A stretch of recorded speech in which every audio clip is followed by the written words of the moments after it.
মাজার শরীফে আমরা যারা যাই, মাজার জিয়ারত করি, কি করি? ওখানে ঢুকি খালি পাই, দুইটা সালাম দেই। আল্লাহর ওলির দরবারে গেলে সালাম দেই। এমনিতে যে কোনো কবরে গেলে সালাম দেননি আপনারা? মনে হয় না। কেমনে সালাম দেন কোন?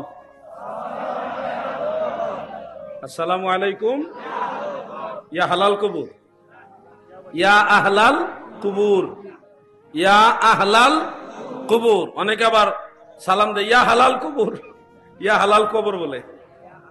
ইয়া আহলাল কুবুর, কবর না, কুবুর। শুদ্ধ করে নেবেন কিছু জিনিস। ইয়া আহলাল কুবুর, হে কবর সমূহের বাসিন্দারা, তোমাদের প্রতি আমার সালাম।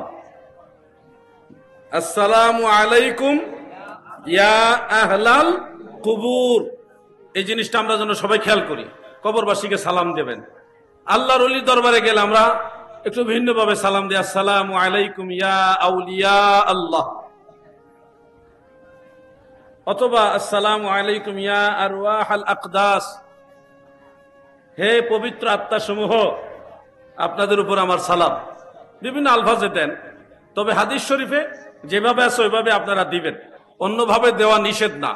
আল্লাহর ওলিদেরকে সালাম দেই। এরপরে সম্ভব হলে সূরা ফাতিহা, সূরা ইখলাস, অন্যান্য সূরা দোয়া দরুদ কইরা আল্লাহর ওলির মাজারের কাছে বসে হোক, অনেকে দাঁড়ায়া কিছুক্ষণ কোরআন শরীফ পড়ে, অথবা না পড়ে ওখানে দোয়া করে। দোয়া করার সময় আমরা যারা মাযহাবপন্থী, তরিকাপন্থী, সুন্নি মনা যারা, আমরা কবরস্থানের দিকে ফিরে দোয়া করি, কিংবা আল্লাহর ওলির মাজারের দিকে ফিরে দোয়া করি। এক্ষেত্রে আমাদের কিছু ভাইয়েরা দ্বিমত পোষণ করেন। ওনারা বলে এই পশ্চিম দিকে ফিরে দোয়া করো, কবরের দিকে ফিরে দোয়া করা যাবে না, শিরক। আমাদের মেহমান আসছে নাকি? নারায়ে তাকবীর, নারায়ে রিসালাত, আহলে সুন্নাত ওয়াল জামাত, মেহমান বৃন্দের আগমন। নাম জানি না, গণহারে কয়ে দিলাম, মেহমান বৃন্দের আগমন। নারায়ে তাকবীর, নারায়ে রিসালাত, আহলে সুন্নাত ওয়াল জামাত। আমার ভাইরা, দাদু ভাইরা, গভীর মনোযোগ। মেহমানরা আসছে না, একটু বসুক, আমরা সবাই মিলে একটু জিকির করি, ব্যাটারিটা চার্জ হোক। কি ঠিক আছে না? ইসমে জাত আল্লাহ আল্লাহ আল্লাহ, তারে ধরব কেমনে, তারে পাইব কেমনে, তারে ধরব কেমনে, তারে পাইব কেমনে। আল্লাহ আল্লাহ আল্লাহ আল্লাহ শব্দ শুধু, আল্লাহ আল্লাহ শব্দ শুধু, নাম শুনি কানে, তারে পাইব কেমনে। আল্লাহ আল্লাহ আল্লাহ আল্লাহ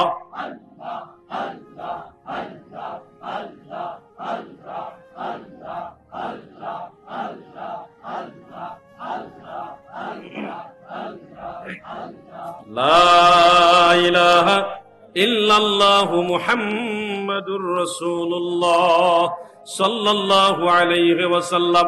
আমার দাদু ভাইরা গভীর মনোযোগ দিয়ে শুনবেন। আসলে তরিকতের আলোচনা এখন করি না। তরিকতের আলোচনার গভীর যে মজলিস, সেই মজলিস এখন পাই না, আগের মতো পাই না গো। তারপরও পুরোপুরি করতে পারি না, কিছু কিছু বলি, তা এটাও বোঝার মতো ক্যাপাসিটি অনেকের নাই। শিরিকের ফতোয়া লাগাই দিবে আপনাকে ভণ্ড বানায় দিবে, মাজার পূজারি বানায় দিবে। কথা বলতে দেরি হবে, আপনাকে মাজার পূজারি বলতে দেরি হবে না, ভয় দেখাই দিবে আপনাকে। শোনো, মুসলমানের জন্য সুন্নত তরিকা, মুস্তাহাব পর্যায়ের সুন্নত তরিকা হলো কোন আল্লাহর ওলির মাজারে জিয়ারতের পরে, কিংবা কোন কবরস্থানে জিয়ারতের পরে সে চাইলে কবরস্থান বা মাজারের দিকে ফিরে দোয়া করবে। এটাই হানাফি মাযহাবের রায়। মারহাবা বলে, এটা সুন্নাত। কেউ যদি কিবলামুখী হয়ে দোয়া করে সেটা নিষেধ না, কিন্তু কেউ যদি কবরস্থান মাজারের দিকে ফিরে দোয়া করে, এটারও দলিল আছে, এটাও সুন্নাত। বলবেন দলিল কি? দলিল হলো হেদায়াত শরাফাতুল কাদিরের মধ্যে ইমাম কামাল উদ্দিন ইবনুল হুমাম রাহমাতুল্লাহ আলাইহি জিয়ারতের ক্ষেত্রে মুস্তাকবিলাল কিবলা, কিবলামুখী হয়ে পশ্চিম দিকে ফিরে দোয়া করা এই মাসআলাকে মরদুদ বলেছেন। এই মাসআলা বাতিল। বরং সহিহ হাদিস দ্বারা প্রমাণিত হলো মুস্তাকবিলাল কবর, কবরের দিকে, মাজারের দিকে ফিরে দোয়া করা মুস্তাহাব, জায়েজ জায়েজ জায়েজ। মোটেও লেখাপড়া নাই, শুধু ফতোয়া সাপ্লাই দিচ্ছে, বেদাতি, ভণ্ড, মাজার পূজারি। কিতাবুল আন্দাজ, দলিল হলো তাদের কিতাবুল আন্দাজ। প্রিয় ভাই আমার, বেজার হচ্ছেন নাকি? মাজারের কাছে গিয়ে মাজারের দিকে ফিরে দোয়া করবেন। কোন আলেম যদি দ্বিমত পোষণ করে যে করা যাবে না, তাকে প্রশাসনের নিয়ন্ত্রণে লিখিতভাবে নিয়ে, আমি গুনাহগার আছি, আমাদের সুন্নি জামাতের আলেমরা আছে, আমাদের ডাকবেন, দলিল দিয়ে বুঝাইয়া দেওয়া, প্রমাণ করে দেওয়া, এটা আমাদের দায়িত্ব ইনশাআল্লাহ। আর উনি যদি বলে করা যাবে না, শুধু একটা প্রশ্ন করবেন যে কোন কিতাবে লেখা আছে, দলিল বাইর করেন। কিতাবুল আন্দাজ চলবে না। কিতাবুল আন্দাজ কি বুঝছেন? যুক্তি, যুক্তি, যুক্তি চলবে না। হয় কোরআনের আয়াত লাগবে, আর না হয় রাসূলের পাকের হাদিস শরীফ লাগবে, অথবা মুজতাহিদের ফতোয়া লাগবে, দলিল লাগবে। দলিল দিয়ে বলেন যে কবরস্থানের দিকে ফিরে দোয়া করা যাবে না, এই দলিল দেখাইতে হবে। পারবেন না এটুকু বলতে? কি ঘুমাই রয়েছেন নাকি আপনারা? কারা কারা ঘুমাইছেন হাত উঠান। যারা যারা হাত উঠাইছে তারা 100% শিওর ঘুমায় নাই, 100% শিওর তারা ঘুমায় নাই। আবার যারা হাত উঠায় নাই তারা আরো বেশি ঘুমাইছে না, তারা বেশি সতর্ক।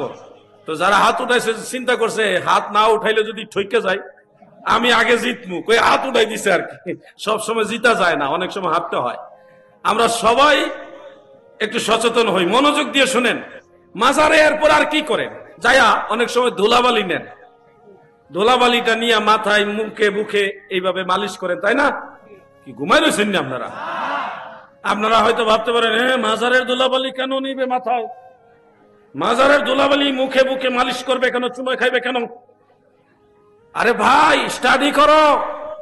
তোমার ভিতরে সেই তাজিম তাকরিম নাই, তুমি জানো আল্লাহ রাসূলের রওজা মুবারকে নবীর আশিকরা, নবীর সাহাবীরা যখন যাইতো নবীর মিম্বর শরীফে চুমা খাইতো। সুবহানাল্লাহ বলে। দয়াল নবী সেই মিম্বর শরীফে বসেছিলেন, আমার নবীজি পর্দা করছেন, রওজা মুবারকে চলে গেছে। সাহাবীরা আগে আসলে নবীর কদম মুবারকে চুমা খাইতো, আল্লাহ রসুলের চেহারা মুবারক সরাসরি দেখতো। এখন মদিনায় যায়, নবী দেখে না, নবীজির কদম মুবারকে চুমা খাইতে পারে না। এই জন্য আমার দয়াল নবীর আদরের সাহাবারা দূরের থেকে আসলেই পাগল পারা হইয়া আমার নবীর মিম্বর শরীফের মধ্যে চুমা খাইতো। ও আমার ভাই, পাগলামি করো না। তোমরা জানোনি সাহাবীরা আমার নবীরে যেইভাবে ইজ্জত করছে, এইভাবে ইজ্জত যদি তোমরা দেখতা, তোমরা সাহাবীদেরকে ভণ্ড বেদাতি বানায়া দিতা। সাহাবীদেরকে তোমরা ভণ্ড বানাই দিতা। সাহাবাই কারাম যেভাবে রাসূলের পাক ইজ্জত করছে, আল্লাহর হাবিবের প্রস্রাব মোবারক পান করে ফেলছে। একজন দুইজন সাহাবী না, বেশ কয়েকজন সাহাবী। মাদারুন নবুয়্বত উল্লেখ, আল্লাহ রসুলের রওজা মুবারকের ধুলাবালি চুম্বন করা বা নবীজির মিম্বর শরীফ চুম্বন করা, এটা তো সাধারণ বিষয়। নবীজির প্রস্রাব মুবারক পান করে ফেলেছে। নবীজির চুল মুবারক, নবীজি যখন হজ শেষ করলেন, তারপরে নবীজির চুল মুবারক খলক করা হচ্ছে, কামানো হচ্ছে। সাহাবীরা যুদ্ধ লেগে গেছে।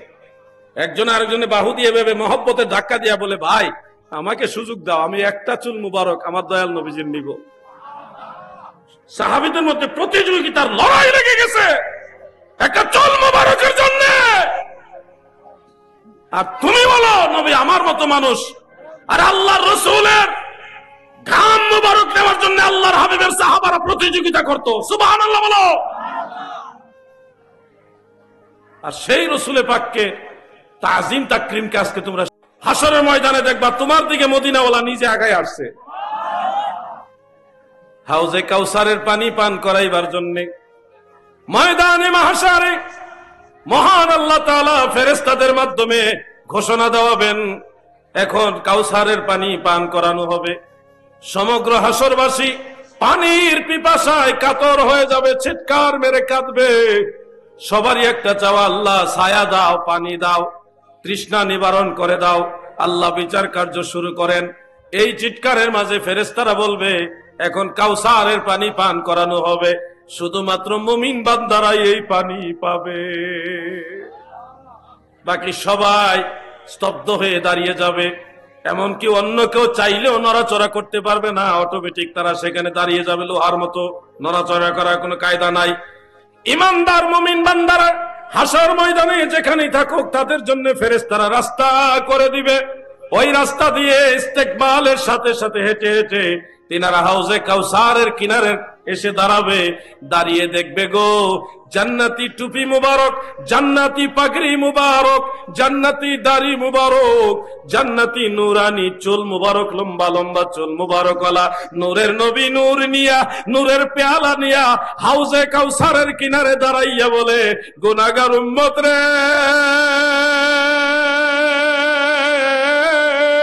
তোমাদের অনেক কষ্ট হচ্ছে, এই জন্য আমি তোমাদের দরদি নবী কাউসারের পানি পান করাইবার জন্য আসছি। আমার নবীজির হাতে নুরানি পেয়ালা থাকবে, এমন ক্ষমতা আমার আল্লাহ নবীজিকে দিবে। এট এ টাইম অসংখ্য অগণিত লক্ষ কোটি মানুষকে একই সময়ে পানি পান করাইবে। কাউসারের পানি একবার যে পান করবে, জান্নাতে যাওয়ার আগে আর পিপাসা লাগবে না। বলছে রাতের ঘাটে নবী থাকিবেন দাঁড়াইয়া, এই পাপি তাপি উম্মতের গো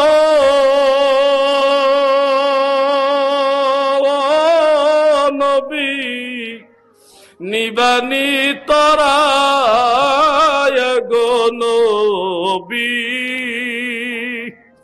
দয়াল নবী তুমি গুণমণি। আমার দয়াল নবীজির পবিত্র হস্ত মুবারকে সেই কাউসারের পানি আমরা পান করতে চাই, চাই কিনা? এই হাজার মানুষের মাঝে আমার কাছে মনে হলো 50 থেকে 60 জন বলছে চাই। হাসরের ময়দানে অবস্থাটা এরকমই হবে, সবাই পাবে না। আপনারা রাগ হয়েন না, যাহারে আমি কইলাম না দিকে পাইলাম না। না, হাসরের ময়দানে অগণিত মানুষের মাঝে দয়াল নবীজির হস্ত মুবারকের কাউসারের পানি সবাই পাবে না, অল্প কিছু মানুষই পাবে। আমি আরেকবার বলি, মহব্বতে বলে, নবীজির হস্ত মুবারকে হাউজে কাউসারের পানি পান করতে চান কিনা? তাহলে আজকের মাহফিল থেকে ওয়াদা করেন আর হারাম খাবেন না। হারাম মানে মদ, হারাম মানে ঘুষ, হারাম মানে সুদ, হারাম মানে পরের হক, হারাম মানে গাঁজা, হারাম মানে আরো অনেক কিছু। আপনারা সবাই কম বেশি জানেন নাকি জানেন না? জানেন না নাকি? এই জবান দিয়ে আমি দয়াল নবীজির হাত মুবারক থেকে হাউজে কাউসারের পানি পান করব, এই নিয়তে আজ থেকে এই মুখের মধ্যে আর হারাম ঢুকাবেন না। আমার দয়াল নবীজি আমার মুখে কাউসারের পানি পান করাবেন, আমাকে এখানে কাউসারে পানি দিবেন, আমি পান করব। ওই নিয়তে সম্ভব হলে বিড়ি সিগারেট খাওয়াটাও ছেড়ে দেন। এটা অনেকের দ্বারা সম্ভব হবে না, সম্ভব হলে ছেড়ে দেন। আমার জবান আমি পবিত্র করি, মদিনাওয়ালার হাত মুবারক এখানে ছোঁয়া লাগবে, মদিনাওয়ালার কদম মুবারকে আমি কদম বুসি করব, চুম্বন করব। ওই নিয়তে এই জবানটাকে এখন থেকে পরিশুদ্ধ করেন, ইনশাআল্লাহ বলেন। 100% না পারেন চেষ্টা করেন, অন্তত 33 পাওয়ার চিন্তাটা মাথায় রাখেন। আমাদের মেধাবী এক ছাত্র পরীক্ষায় ফেল করছে, আলহামদুলিল্লাহ কোন ফেল করছে, 2 নাম্বার কম পাই 31। সে বলতেছে আমার উস্তাদ অন্যায় করছে, আমারে 2 নাম্বার দিয়ে পাশ করাইলো না কেন, আমার উস্তাদ দুর্নীতিবাজ। কি একটা অবস্থা চলতেছে, লেখাপড়াও করবো না, হ্যাঁ ডাইরেক্ট পাস করবো পরীক্ষা ছাড়া। আরেকজনে কয় আমরা এই ক্লাস করা দরকার কি, আমরা ডাইরেক্ট ডাক্তার হব। এই লোক যদি ডাইরেক্ট ডাক্তার হয়, বাংলাদেশে কোনো রুগী আর জিন্দা থাকবো? এ তো গণহারে মেরে লেবে সব। যেইভাবে ডাক্তার বাড়িতেছে, মেধাবী ডাক্তার, ওর মারাত্মক অবস্থা। শোনো, প্রকৃত মেধাবী হলো তারা যারা তাদের উস্তাদকে সম্মান করে এবং অন্যায়ের বিরুদ্ধে কথা বলে, তবে অন্যায়ের বিরুদ্ধে কথা বলতে গিয়ে যেন সীমা লঙ্ঘন না করে, তারা হলো মেধাবী। আমাদের উস্তাদদেরকে দেখলে এখন আমাদের ভয়ে কাঁপুনি উঠে। কি সত্য করে বলেন, উঠে কিনা? আমি আমার উস্তাদ, আমি ওই স্কুলে যখন পড়েছিলাম প্রথম দিকে, বাংলা শিক্ষক স্যারের নাম দাও আমি জানি না, শুধু এদূর জানি ভুইয়া স্যার। নাম উচ্চারণ করি নাই ডরে, যদি স্যারে শুনে যে স্যারের নাম উচ্চারণ করছি তাহলে না জানে কি হইব, কত বড় বেয়াদবি হবে, এজন্য স্যারের নামও মুখস্থ করি নাই, সবাই জানি ভুইয়া স্যার। আমি আমার আব্বাজানের ব্যবসা প্রতিষ্ঠানে দুপুর বেলায় খাবার নিয়ে যাচ্ছিলাম, পায়ে হেঁটে, বেশি দূর না, বাড়ি থেকে বাজারে, সরি পায়ে হেঁটে না, আমার প্রাইভেট পড়ার জন্য আমাকে একটা বাইসাইকেল কিনে দিয়েছিলেন আমার আব্বাজান। ওই বাইসাইকেল চালিয়ে আমি বাজারে যাচ্ছি আব্বাজানের জন্য টিফিন ক্যারি করে খাবার নিয়ে। এমত অবস্থায় হঠাৎ দেখি আমার ওই ভুইয়া স্যার আসতেছে। ওয়াল্লাহি আল্লাহর কসম করে বলতেছি, যখন দেখলাম স্যার আসতেছে আর আমি সাইকেলের উপরে, কলিজাটা দুপুর দুপুর করে কাঁপা শুরু করছে। স্যারে দেখছে আমি সাইকেল চালাইতেছি, লাভ মাইনা নামছি, নাইমা সাইকেল সহ লইয়া ওই রাস্তার পাশে ধান ক্ষেত ছিল, ওই ধান ক্ষেতের কাছে নামছি সাইকেল সহ লইয়া, টিফিন ক্যারিয়ার সহ ওইখানে নিয়ে নামছি। নাইমা স্যার যাইতেছে, লম্বা করে একটা সালাম দিছি, আসসালামু আলাইকুম। ভয়ের সালাম, আমাদের আঞ্চলিক ভাবে ভয়ে এভাবে বাচ্চারা সালাম দেয়, আসসালামু আলাইকুম। স্যারে ওয়ালাইকুম আসসালাম কইয়া কয়, কিরে ওখানে কি করস, ফিরে গেছত নাকি? আমি হা না কোয়ারও শক্তি নাই, ওখানে দাঁড়ায় রয়েছে, বলতেছি স্যার স্যার, জি স্যার স্যার। স্যারে বুঝতে পারছে যে আমি স্যারের সম্মানের কারণেই নামছি। স্যার চলে গেছে, কয় যা যা, যেদিকে যাবি যা। এরপরে সাইকেল টাইন না আর সাইকেল উঠছি না, এই সাইকেল সহ ঠেল্লা এক দৌড় দিছি। ওই দৌড়ের ঠেলায় বাজার আব্বাজানের কাছে গিয়ে খাবার নিয়ে দাঁড়াইলাম। আব্বাজান মনে করছে কেউ মনে হয় আমার দৌড়ানি দিছে, আমারে কয় যে তোমার কেউ কিছু বলছে নাকি? আমি বলি কেউ কিছু বলে না, স্যারে দেখছে আমি সাইকেল চালাইছি, আপনি একটু স্যারের বলে দিয়েন, কালকে যেন আমার মারে না। স্যারে তো আর মারবে না কোনোদিন, মনের ভিতরে এটা ভয়, স্যারে দেখছে সাইকেল চালাইছি। আর এখনের সময়টা বাইসাইকেল তো এটা হিসাবই পড়ে না, মোটর সাইকেল হুন্ডা লইয়া যাচ্ছে, স্যার যদি সামনে থাকে হরেনটা একটু জুড়ে দেয়, স্যারে লাভ মাইরা ওঠে ডরে।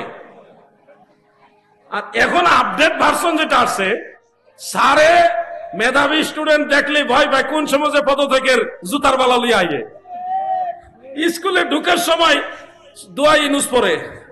স্যারের অবস্থা এমন হয়েছে, স্কুলে মাদ্রাসায় ঢুকার আগে দোয়া ইউনুস পড়ে, লা ইলাহা ইল্লা আনতা সুবহানাকা ইন্নী কুনতু মিনাজ জালিমিন। এটা পয়লা স্কুলে ঢুকে, কোথায় গেছে জমানা? এই জন্য তো রহমত বরকত কমে গেছে। আমি জানি আমার ছাত্রবেরা সবাই খুশি হতে পারবেন না, আপনারা এই কথাগুলির মূল্য তখন বুঝবেন যখন আপনি নিজে একজন টিচার হবেন, আপনি যখন একজন শিক্ষক হবেন, আপনার সাথে যখন আপনার ছাত্র এই ধরনের ব্যবহার করবে, তখন আপনি বুঝবেন যে আসলে কাজটা কিরকম। আমরা কি বেয়াদবি চাই না আদব চাই? সবাই বলেন বেয়াদবি চাই না আদব চাই? আমার দায়িত্ব আপনাদেরকে আদবের দিকে নিয়ে যাওয়া।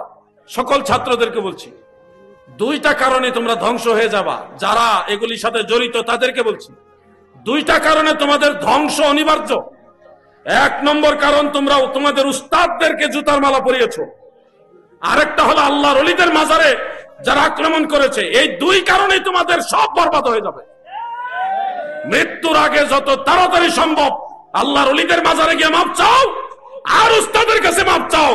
হয়তো আল্লাহ মাফ করবে, না হয় তোমরা এমনিতেই ধ্বংস হয়ে যাবে। আরো কি করছো না করছো ওগুলি বাদ, এই দুই কারণে তোমরা এমনি ধ্বংস হবা। বলবেন আমার উস্তাদ এই করছে। পৃথিবীতে কেউ 100% পিওর না, দোষ ত্রুটি সবারই আছে। তোমার মাকে জিজ্ঞাসা করো, মা তোমার কি কোনো দোষ আছে কিনা, বাবা আপনার কি কোনো দোষ আছে কিনা। দোষ বলতে ত্রুটি বলছি, কাজের ক্ষেত্রে ভুল ত্রুটি। দেখবেন আপনার মা বাবারও দোষ ত্রুটি ভুল আছে, আপনারও তো আছে। এরকম ভুল ত্রুটি হলে তাদেরকে ভিন্নভাবে আদবের সাথে সংশোধনের দিকে আহ্বান করুন। প্রয়োজনে আইনের আশ্রয় নেন, কিন্তু কোন ক্রমে ছাত্র হয়ে উস্তাদের সাথে বেয়াদবি করবেন না। ছাত্র ভাইরা, যুবক ভাইরা, আপনারা কি কথা বুঝতেছেন? মানা না মানা আপনার ব্যাপার, আমার দায়িত্ব শুধু আপনাকে স্মরণ করায় দেওয়া। না মানলে আপনি বিপদে পড়বেন, মানলে আপনি লাভবান হবেন। আমার দায়িত্ব শুধু আপনাকে স্মরণ করায় দেওয়া। হাসরের ময়দানে আমি দায় মুক্ত হব যে আমি সতর্ক করেছি। বাস। একটা প্রশ্ন এসছে, কবর জিয়ারত করাকে বলা হচ্ছে কবর পূজা। একজন বক্তার নাম লিখেছে, এই ধরনের বক্তাদের নাম নবীর গোলামদের জবানে শোভা পায় না, এই জন্য উচ্চারণ করলাম না। কবর জিয়ারতকে মুতলাকান কেউ যদি পূজা বলে, সে সুন্নতকে পূজা বলার কারণে সাথে সাথে কাফের হবে, তার বিবিও তালাক হবে এবং তার পিছনে নামাজ পড়া মুসলমানের জন্য হারাম হবে। কবর জিয়ারত করা নিঃসন্দেহে সুন্নতে রাসূল, এই বিষয়ে কারো কোনো ইখতিলাফ নাই, মতানৈক্য নাই। এটার উপরে সমস্ত আইম্মায়ে কেরামের ইত্তেফাক আছে, ঐকমত্য আছে, সবাই একমত এটা সুন্নতে রাসূল সাল্লাল্লাহু আলাইহি ওয়াসাল্লাম। নবীর সুন্নতকে কেউ যদি পূজা বলে, একটা শিরকি কাজের সাথে তুলনা দেয়, একটা কুফরি কাজের সাথে তুলনা দেয়, সুন্নতকে কেউ যদি কুফরি কাজের সাথে তুলনা দেয়, তখন অটোমেটিক সে কুফরি করার কারণে ঈমান থেকে খারেজ হয়ে যাবে। সে যেই হোক, অমুক হোক আর তমুক হোক। হ্যাঁ, কবর জিয়ারতকে কেন্দ্র করে কোন শরীয়ত বিরোধী কাজ হলে সেটা পরিশুদ্ধ করবেন, সবার দায়িত্ব এটা। কিন্তু কবর জিয়ারতকে কখনোই কবর পূজা বলা যাবে না। কবর জিয়ারতকে কেন্দ্র করে কেউ যদি কোনো হারাম কাজ, কবিরা গুনাহ করে থাকে, সেটার বিরোধিতা করেন, কিন্তু কবর জিয়ারতকে পূজা বলার কোনো সুযোগ নাই। আপনাদেরকে আমি একটা কথা বলি, মাথায় তো আলহামদুলিল্লাহ সবারই টুপি আছে, 2-4 জন বা কিছু মানুষ ছাড়া। এই টুপিটাকে, এটা নবীর সুন্নাত, কেউ যদি এই টুপিটাকে অপমান করে, আপনার মাথা থেকে খুলে নিয়ে একটা কুকুরের মাথায় পরায় দিল, এই দৃশ্যটা আপনারা কেমন ভাবে নিবেন? ভালো না খারাপ? একজন মুসলমান হিসেবে এটা মেনে নিতে পারবেন? এর চেয়ে আরো ভয়ঙ্কর জঘন্য অন্যায় হলো কবর জিয়ারতকে পূজা বলা। কবর জিয়ারতকে পূজা বলা ওইটার চেয়ে আরো বেশি জঘন্য অন্যায়, পাপ। এজন্য আমার বক্তব্য ক্লিয়ার। দয়াল নবীজি বলেছেন, ইন্নী কুনতু নাহাইতুকুম আন জিয়ারাতিল কুবুর ফাজুরুহা ফাইন্নাহা তুযাক্কিরুল মাউত। আল্লাহর নবী বলেন, উম্মতেরা শোনো, তোমাদেরকে কবর জিয়ারত নিষেধ করেছিলাম, এখন আদেশ দিলাম কবর জিয়ারত করো। নবীর আদেশ মানা ইবাদত, নবীর আদেশ মানা ইবাদত। আল্লাহর রাসূল বলেন, এখন আদেশ দিলাম কবর জিয়ারত করো। ফাইন্নাহা তুযাক্কিরুল মাউত, কেননা কবর জিয়ারত তোমাকে মৃত্যুর কথা স্মরণ করিয়ে দেয়। আমার ভাইয়েরা গো, কবর জিয়ারত করতে যাই, গেলে এই যে আমির ভান্ডার দরবার শরীফ আসলেন, দেখতেছেন মাজার পাকা করা আছে, আসেনি? মাজার পাকা করা আছে কিনা? এই যুবক ভাইরা শোনো, সহিহ মুসলিমের একটা হাদিস তোমাদেরকে দেখাবে, দেখিয়ে বলবে উঁচু কবর ভেঙ্গে সমান করে দিতে হবে। আল্লাহ রাসূল হযরত আলী রাদিয়াল্লাহু আনহুকে আদেশ দিয়েছে, এটা সহিহ হাদিস এবং নবীজি বলেছে এটা সত্য। উঁচু কবর ভেঙ্গে সমান করে দাও, এটা হাদিসে আছে, সহিহ মুসলিমে আছে। এই হাদিসটা আমাদের এই সহজ সরল বা কাঁচা মনওয়ালা, কচি মনওয়ালা যুবকদেরকে দেখিয়ে বলে, দেখো আল্লাহ রাসূল বলেছে উঁচা কবর পেলে ভেঙ্গে সমান করে দিতে হবে। এই হাদিস আপনারা দেখে চিন্তায় পড়ে যান, নবীজি বলছে উঁচা কবর ভেঙ্গে ফেলতে হবে, তাহলে তো মাজার রাখা ঠিক না। এই ব্যাখ্যার উপরে দাঁড়ায় এই বাংলাদেশে বেশ কয়েকটা মাজার ভাঙ্গা হয়েছে।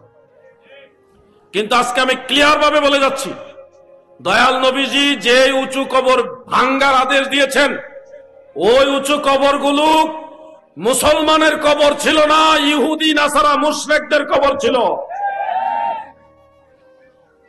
আমি আবার বলছি, রাসূল পাক সাল্লাল্লাহু আলাইহি ওয়াসাল্লাম যে উঁচু কবরগুলো ভেঙ্গে সমান করে দেওয়ার আদেশ দিয়েছেন, সেই উঁচু কবরগুলো কোন মুসলমান বা সাহাবী বা নবী রাসূল তাদের কবর ছিল না, এগুলি ছিল কাফের মুশরিকদের উঁচু কবর।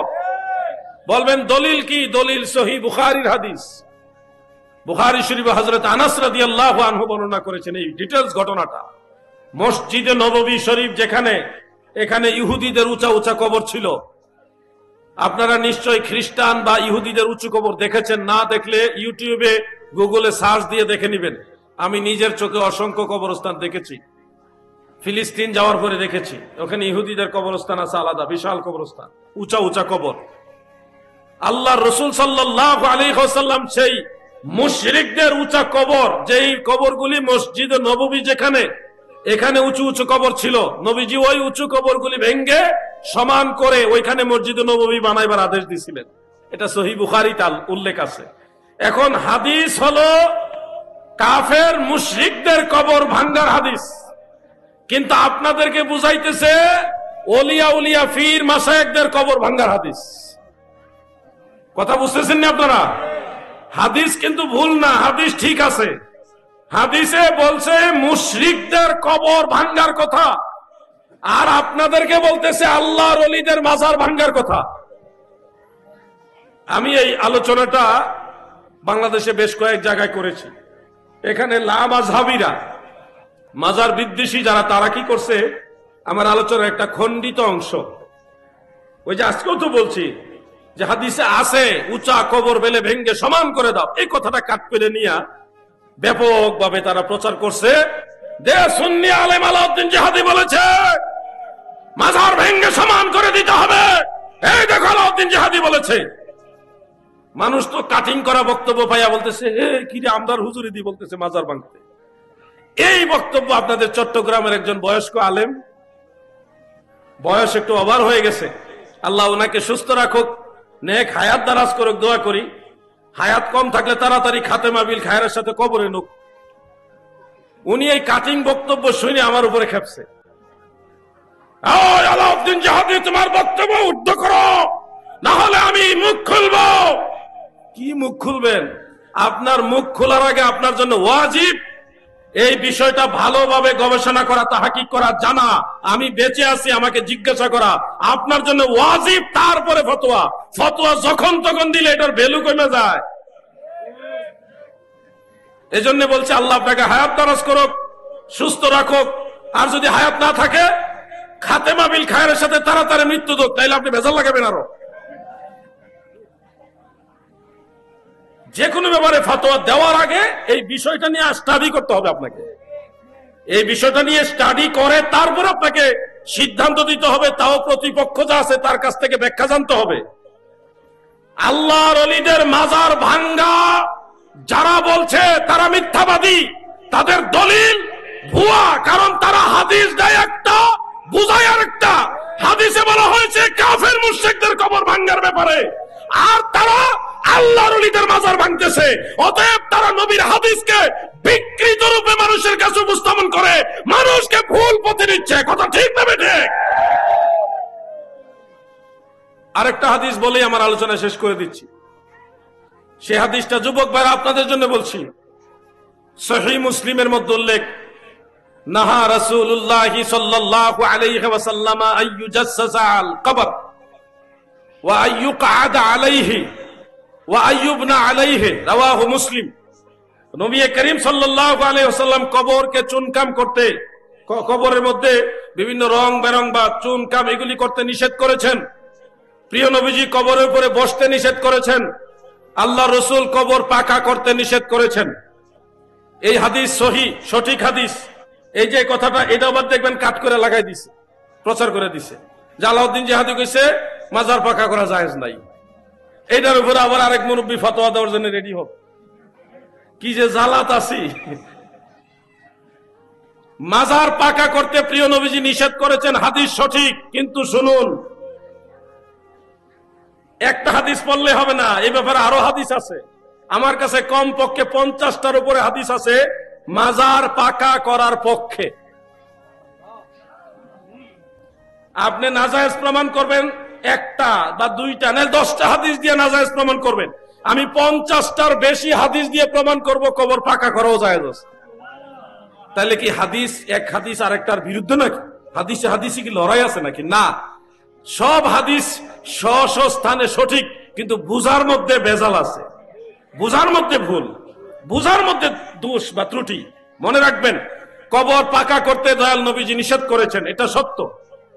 আবার কবর পাকা নবীজিও করেছেন, সাহাবাই কারাম করেছেন, এই মর্মে অনেকগুলো আমাদের হুজুর চলে আসছে। নারায়ে তাকবীর, নারায়ে তাকবীর, নারায়ে তাকবীর, নারায়ে রিসালাত, নারায়ে গাউসিয়া, গাউসুল আজম মাঝি ভান্ডারী, শাহিন শাহে আমির ভান্ডারী, আহলান সাহলান, নারায়ে তাকবীর, নারায়ে রিসালাত, নারায়ে গাউসিয়া, গাউসুল আজম মাঝি ভান্ডারী, শাহিন শাহে আমির ভান্ডারী। মারহাবা মারহাবা। প্রিয় উপস্থিতির মধ্যে আমাদের মঞ্চে উপস্থিত আছেন আজকের আজম সাহেব দৌড়ানি আরফানি রুহানি মাহফিলের অন্যতম আলোচক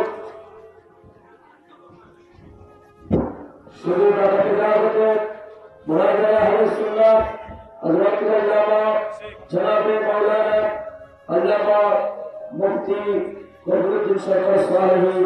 মাজার শরীফে আমরা যারা যাই, মাজার জিয়ারত করি, কি করি? ওখানে ঢুকি খালি পায়ে, দুইটা সালাম দেই। আল্লাহর ওলির দরবারে গেলে সালাম দেই। এমনিতে যে কোনো কবরে গেলে সালাম দেননি আপনারা? মনে হয় না। কেমনে সালাম দেন কোন? আসসালামু আলাইকুম ইয়া হালাল কুবুর, ইয়া আহলাল কুবুর, ইয়া আহলাল কুবুর। অনেকে আবার সালাম দেয় ইয়া হালাল কুবুর, ইয়া হালাল কবর বলে। ইয়া আহলাল কুবুর, কবর না, কুবুর।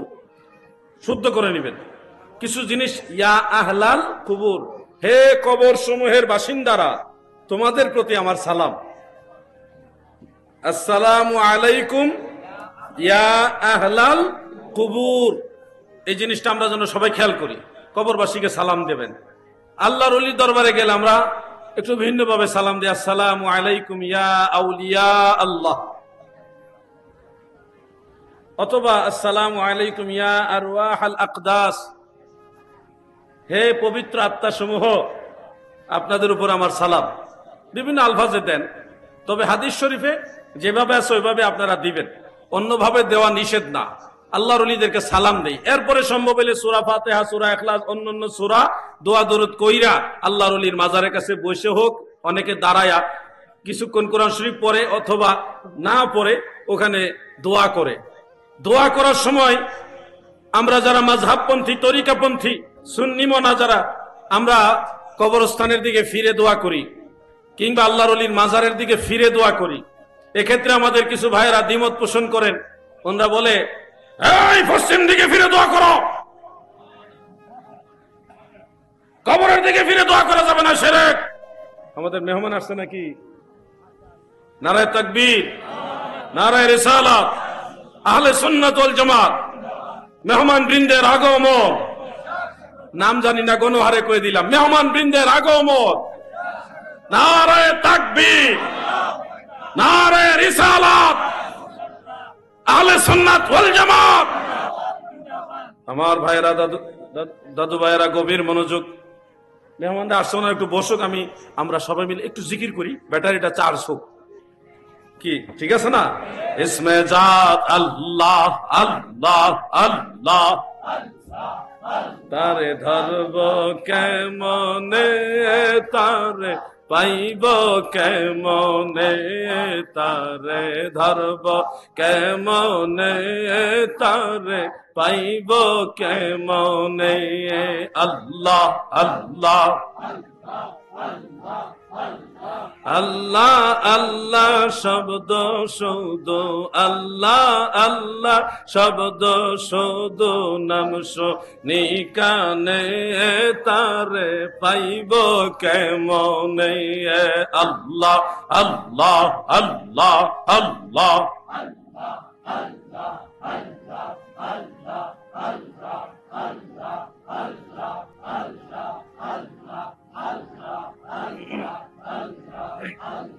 লা ইলাহা ইল্লাল্লাহু মুহাম্মাদুর রাসূলুল্লাহ সাল্লাল্লাহু আলাইহি ওয়াসাল্লাম।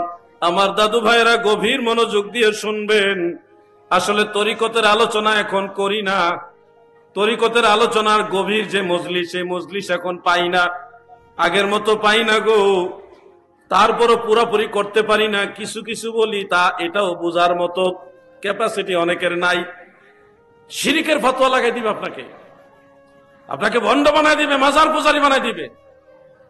কথা বলতে দেরি হবে, আপনাকে মাজার পূজারি বলতে দেরি হবে না, ভয় দেখাই দিবে আপনাকে। শোনো, মুসলমানের জন্য সুন্নত তরিকা, মুস্তাহাব পর্যায়ের সুন্নত তরিকা হলো কোন আল্লাহর ওলির মাজারে জিয়ারতের পরে কিংবা কোন কবরস্থানে জিয়ারতের পরে সে চাইলে কবরস্থান বা মাজারের দিকে ফিরে দোয়া করবে। এটাই হানাফি মাযহাবের রায়। মারহাবা বলেন, এটা সুন্নাত। কেউ যদি কিবলামুখী হয়ে দোয়া করে সেটা নিষেধ না, কিন্তু কেউ যদি কবরস্থান মাজারের দিকে ফিরে দোয়া করে এটারও দলিল আছে, এটাও সুন্নাত। বলবেন দলিল কি? দলিল হলো হেদায়াত শরাফাতুল কাদিরের মধ্যে ইমাম কামাল উদ্দিন ইবনুল হামাম রাহমাতুল্লাহ আলাইহি জিয়ারতের ক্ষেত্রে মুস্তাকবিলাল কিবলা, কিবলামুখী হয়ে পশ্চিম দিকে ফিরে দোয়া করা এই মাসআলাকে মরদুদ বলেছেন। এই মাসআলা বাতিল।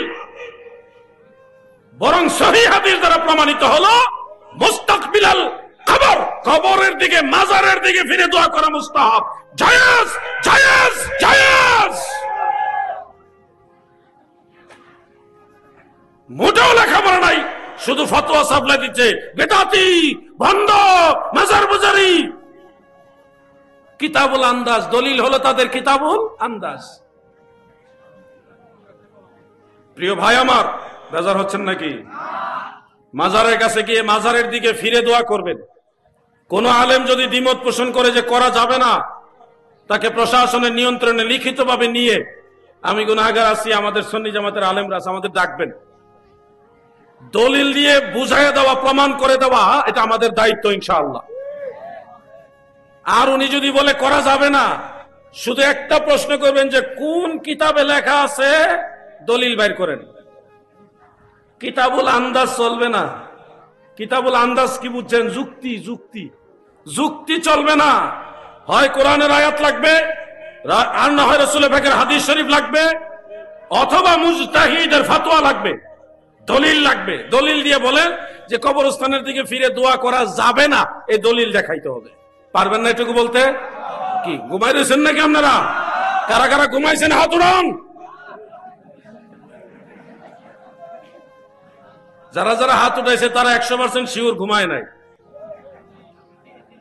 100% শিওর তারা ঘুমায় নাই। আবার যারা হাত উঠায় নাই তারা আরো বেশি ঘুমাইছে না, তারা বেশি সতর্ক। তো যারা হাত উঠাইছে চিন্তা করছে হাত না উঠাইলে যদি ঠইকে যায় আমি আগে জিতমু, কই হাত উঠাই দিছে আর কি। সবসময় জিতা যায় না, অনেক সময় হারতে হয়। আমরা সবাই একটু সচেতন হই, মনোযোগ দিয়ে শুনেন। মাজারে এরপর আর কি করেন? যায়া অনেক সময় ধুলাবালি নেন, ধুলাবালিটা নিয়ে মাথায়, মুখে, বুকে এইভাবে মালিশ করেন, তাই না? কি ঘুমাই রয়েছেন না আপনারা? আপনারা হয়তো ভাবতে পারেন মাজারের ধুলাবালি কেন নিবে মাথায়? মাজারের ধুলাবালি মুখে বুকে মালিশ করবে কেন? চুমা খাইবে কেন? আরে ভাই, স্টাডি করো। তোমার ভিতরে সেই তাজিম তাকরিম নাই, তুমি জানো আল্লাহ রাসূলের রওজা মুবারকে নবীর আশিকরা, নবীর সাহাবীরা যখন যাইতো নবীর মিম্বর শরীফে চুমা খাইতো। সুবহানাল্লাহ বলে। দয়াল নবী সেই মিম্বর শরীফে বসেছিলেন, আমার নবীজি পর্দা করছেন, রওজা মুবারকে চলে গেছে। সাহাবীরা আগে আসলে নবীর কদম মুবারকে চুমা খাইতো, আল্লাহ রসুলের চেহারা মুবারক সরাসরি দেখতো। এখন মদিনায় যায়, নবী দেখে না, নবীজির কদম মুবারকে চুমা খাইতে পারে না। এই জন্য আমার দয়াল নবীর আদরের সাহাবারা দূরের থেকে আসলেই পাগল পারা হইয়া আমার নবীর মিম্বর শরীফের মধ্যে চুমা খাইতো।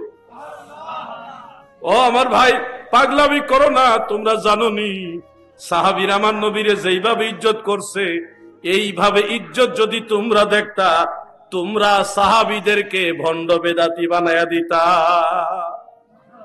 সাহাবীদেরকে তোমরা ভণ্ড বানায় দিতা। সাহাবাই কারাম যেভাবে রাসূলের পাককে ইজ্জত করছে, আল্লাহর হাবিবের প্রস্রাব মোবারক পান করে ফেলছে। একজন দুইজন সাহাবী না, বেশ কয়েকজন সাহাবী মাদারুজুন নবুয়্বত উল্লেখ। আল্লাহ রসুলের রওজা মুবারকের ধুলাবালি চুম্বন করা বা নবীজির মিম্বর শরীফ চুম্বন করা, এটা তো সাধারণ বিষয়। নবীজির প্রস্রাব মুবারক পান করে ফেলেছে। নবীজির চুল মুবারক, নবীজি যখন হজ শেষ করলেন, তারপরে নবীজির চুল মুবারক খলক করা হচ্ছে, কামানো হচ্ছে। সাহাবীরা যুদ্ধ লেগে গেছে। একজন আরেকজনে বাহু দিয়ে ভেবে মহব্বতের ধাক্কা দিয়া বলে, ভাই আমাকে সুযোগ দাও, আমি একটা চুল মুবারক আমার দয়াল নবীজির নিব। সাহাবীদের মধ্যে প্রতিযোগিতার লড়াই লেগে গেছে একটা চুল মুবারকের জন্য।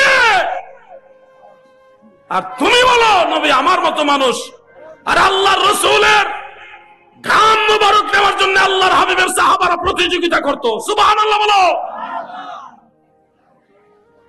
আর সেই রাসূলের পাককে তাজিম তাকরীমকে আজকে তোমরা হাসরের ময়দানে দেখবা, তোমার দিকে মদিনাওয়ালা নিজে আগায় আসছে হাউজে কাউসারের পানি পান করাইবার জন্য। ময়দানে মাহশারে মহান আল্লাহ তাআলা ফেরেশতাদের মাধ্যমে ঘোষণা দেওয়াবেন, এখন কাউসারের পানি পান করানো হবে। সমগ্র হাসরবাসী পানির পিপাসায় কাতর হয়ে যাবে, চিৎকার মেরে কাঁদবে। সবারই একটা চাওয়া, আল্লাহ ছায়া দাও, পানি দাও, তৃষ্ণা নিবারণ করে দাও। আল্লাহ বিচার কার্য শুরু করেন। এই চিৎকারের মাঝে ফেরেশতারা বলবে, এখন কাউসারের পানি পান করানো হবে, শুধুমাত্র মুমিন বান্দারাই এই পানি পাবে। বাকি সবাই স্তব্ধ হয়ে দাঁড়িয়ে যাবে।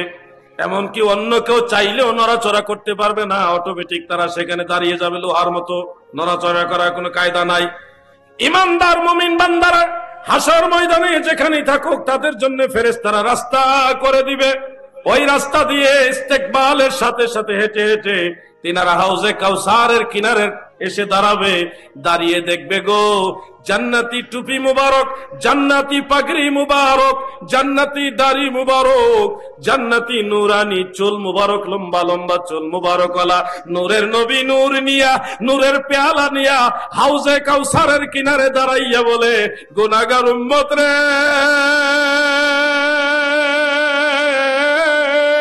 তোমাদের অনেক কষ্ট হচ্ছে, এই জন্যে আমি তোমাদের দরদি নবী কাউসারের পানি পান করাইবার জন্য আসছি। আমার নবীজির হাতে নুরানি পেয়ালা থাকবে, এমন ক্ষমতা আমার আল্লাহ নবীজিকে দিবে। এট এ টাইম অসংখ্য অগণিত লক্ষ কোটি মানুষকে একই সময়ে পানি পান করাইবে। কাউসারের পানি একবার যে পান করবে, জান্নাতে যাওয়ার আগে আর পিপাসা লাগবে না। বলছে রাতের ঘাটে নবী থাকিবেন দাঁড়াইয়া, এই পাপী তাপী উম্মতের গো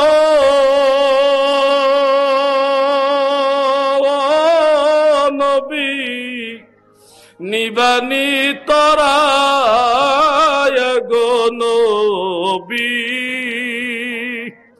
দয়াল নবী তুমি গুণমণি।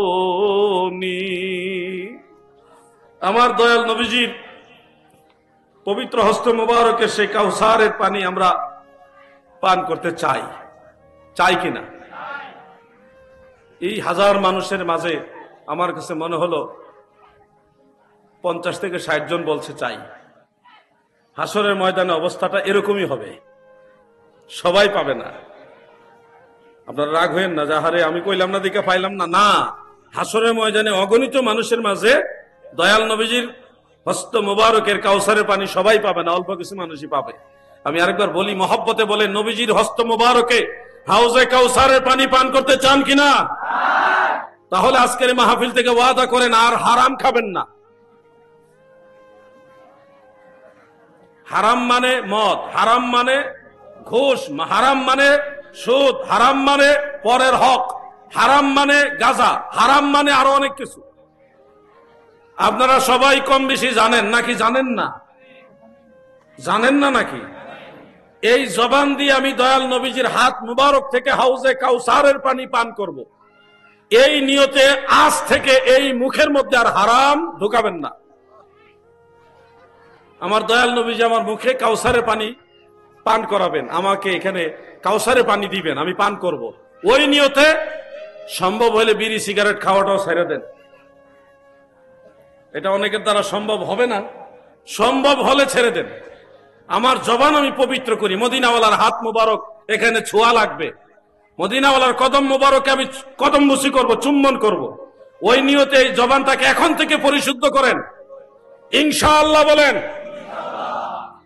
100% না পারেন চেষ্টা করেন, অন্ততপক্ষে 33 পাওয়ার চিন্তাটা মাথায় রাখেন। আমাদের মেধাবী এক ছাত্র পরীক্ষায় ফেল করছে, আলহামদুলিল্লাহ কোন ফেল করছে, 2 নাম্বার কম পাই 31। সে বলতেছে আমার উস্তাদ অন্যায় করছে, আমার 2 নাম্বার দিয়ে পাস করাইলো না কেন, আমার উস্তাদ দুর্নীতিবাজ। কি একটা অবস্থা চলতেছে, লেখাপড়াও করব না, হ্যাঁ ডাইরেক্ট পাস করবো পরীক্ষা ছাড়া। আরেকজনে কয় আমরা এই ক্লাস করা দরকার কি, আমরা ডাইরেক্ট ডাক্তার হব। এই লোক যদি ডাইরেক্ট ডাক্তার হয়, বাংলাদেশে কোনো রোগী আর জিন্দা থাকবো? এ তো গণহারে মেরে নেবে সব। যেইভাবে ডাক্তার বাড়িতেছে, মেধাবী ডাক্তার, ওর মারাত্মক অবস্থা। শোনো, প্রকৃত মেধাবী হলো তারা যারা তাদের উস্তাদকে সম্মান করে এবং অন্যায়ের বিরুদ্ধে কথা বলে। তবে অন্যায়ের বিরুদ্ধে কথা বলতে গিয়ে যেন সীমা লঙ্ঘন না করে, তারা হলো মেধাবী। আমাদের উস্তাদদেরকে দেখলে এখন আমাদের ভয়ে কাঁপুনি উঠে। কি সত্য করে বলেন, উঠে কিনা? আমি আমার উস্তাদ, আমি ওই স্কুলে যখন পড়েছিলাম প্রথম দিকে, বাংলা শিক্ষক স্যারের নাম দাও আমি জানি না, শুধু এদুর জানি ভুইয়া স্যার। নাম উচ্চারণ করি নাই ডরে, যদি স্যারে শুনে যে স্যারের নাম উচ্চারণ করছি তাহলে না জানে কি হইব, কত বড় বেয়াদবি হবে, এজন্য স্যারের নামও মুখস্থ করি নাই, সবাই জানি ভুইয়া স্যার। আমি আমার আব্বাজানের ব্যবসা প্রতিষ্ঠানে দুপুর বেলায় খাবার নিয়ে যাচ্ছিলাম, পায়ে হেঁটে, বেশি দূর না, বাড়ি থেকে বাজারে, সরি পায়ে হেঁটে না, আমার প্রাইভেট পড়ার জন্য আমাকে একটা বাইসাইকেল কিনে দিয়েছিলেন আমার আব্বাজান। ওই বাইসাইকেল চালিয়ে আমি বাজারে যাচ্ছি আব্বাজানের জন্য টিফিন ক্যারি করে খাবার নিয়ে। এমত অবস্থায় হঠাৎ দেখি আমার ওই ভুইয়া স্যার আসতেছে। ওয়াল্লাহি আল্লাহর কসম করে বলতেছি, যখন দেখলাম স্যার আসতেছে আর আমি সাইকেলের উপরে, কলিজাটা দুপুর দুপুর করে কাঁপা শুরু করছে। স্যারে দেখছে আমি সাইকেল চালাইতেছি, লাভ মাইনা নামছি, নাইমা সাইকেল সহ লইয়া ওই রাস্তার পাশে ধান ক্ষেত ছিল, ওই ধান ক্ষেতের কাছে নামছি সাইকেল সহ লইয়া, টিফিন ক্যারিয়ার সহ ওইখানে নিয়ে নামছি। নাইমা স্যার যাইতেছে, লম্বা করে একটা সালাম দিছি, আসসালামু আলাইকুম। ভয়ের সালাম, আমাদের আঞ্চলিক ভাবে ভয়ে এভাবে বাচ্চারা সালাম দেয়, আসসালামু আলাইকুম। স্যারে ওয়ালাইকুম আসসালাম কয়ে কয়, কিরে ওখানে কি করস, ফিরে গেছ নাকি? আমি হা না কোয়ারও শক্তি নাই, ওখানে দাঁড়ায় রয়েছে, বলতেছি স্যার স্যার, জি স্যার স্যার। স্যারে বুঝতে পারছে যে আমি স্যারের সম্মানের কারণেই নামছি। স্যার চলে গেছে, কয় যা যা, যেদিকে যাবি যা। এরপরে সাইকেল টাইম না, আর সাইকেল উঠছি না, এই সাইকেল সহ ঠেল্লা এক দৌড় দিছি। ওই দৌড়ের ঠেলায় বাজার আব্বাজানের কাছে গিয়ে খাবার নিয়ে দাঁড়াইলাম। আব্বাজান মনে করছে কেউ মনে হয় আমার দৌড়ানি দিছে, আমারে কয় যে তোমার কেউ কিছু বলছে নাকি? আমি বলি কেউ কিছু বলে না, স্যারে দেখছে আমি সাইকেল চালাইছি, আপনি একটু স্যারের বলে দিয়ে কালকে যেন আমার মারে না। স্যারে তো আর মারবে না কোনোদিন, মনের ভিতরে এটা ভয়, স্যারে দেখছে সাইকেল চালাইছি। আর এখনের সময়টা বাইসাইকেল তো এটা হিসাবই পড়ে না, মোটর সাইকেল হুন্ডা লইয়া যাচ্ছে, স্যার যদি সামনে থাকে হরেনটা একটু জুড়ে দেয়, স্যারে লাফ মাইরা ওঠে ডরে। আর এখন আপডেট ভার্সন যেটা আসছে, সারে মেধাবী স্টুডেন্ট দেখলে ভয় পায়, কোন সমাজে পদত্যাগের জুতার বালা লিয়ে আইয়ে। স্কুলে ঢুকার সময় দোয়া ইউনুস পড়ে। স্যারের অবস্থা এমন হয়েছে, স্কুলে মাদ্রাসায় ঢুকার আগে দোয়া ইউনুস পড়ে, লা ইলাহা ইল্লা আনতা সুবহানাকা ইন্নী কুনতু মিনাজ জালিমিন। এটা পয়লা স্কুলে ঢুকে কোথায় গেছে জমানা। এই জন্য তো রহমত বরকত কমে গেছে। আমি জানি আমার ছাত্রবেরা সবাই খুশি হতে পারবেন না। আপনারা এই কথাগুলির মূল্য তখন বুঝবেন যখন আপনি নিজে একজন টিচার হবেন, আপনি যখন একজন শিক্ষক হবেন, আপনার সাথে যখন আপনার ছাত্র এই ধরনের ব্যবহার করবে, তখন আপনি বুঝবেন যে আসলে কাজটা কিরকম। আমরা কি বেয়াদবি চাই না আদব চাই? সবাই বলেন বেয়াদবি চাই না আদব চাই? আমার দায়িত্ব আপনাদেরকে আদবের দিকে নিয়ে যাওয়া।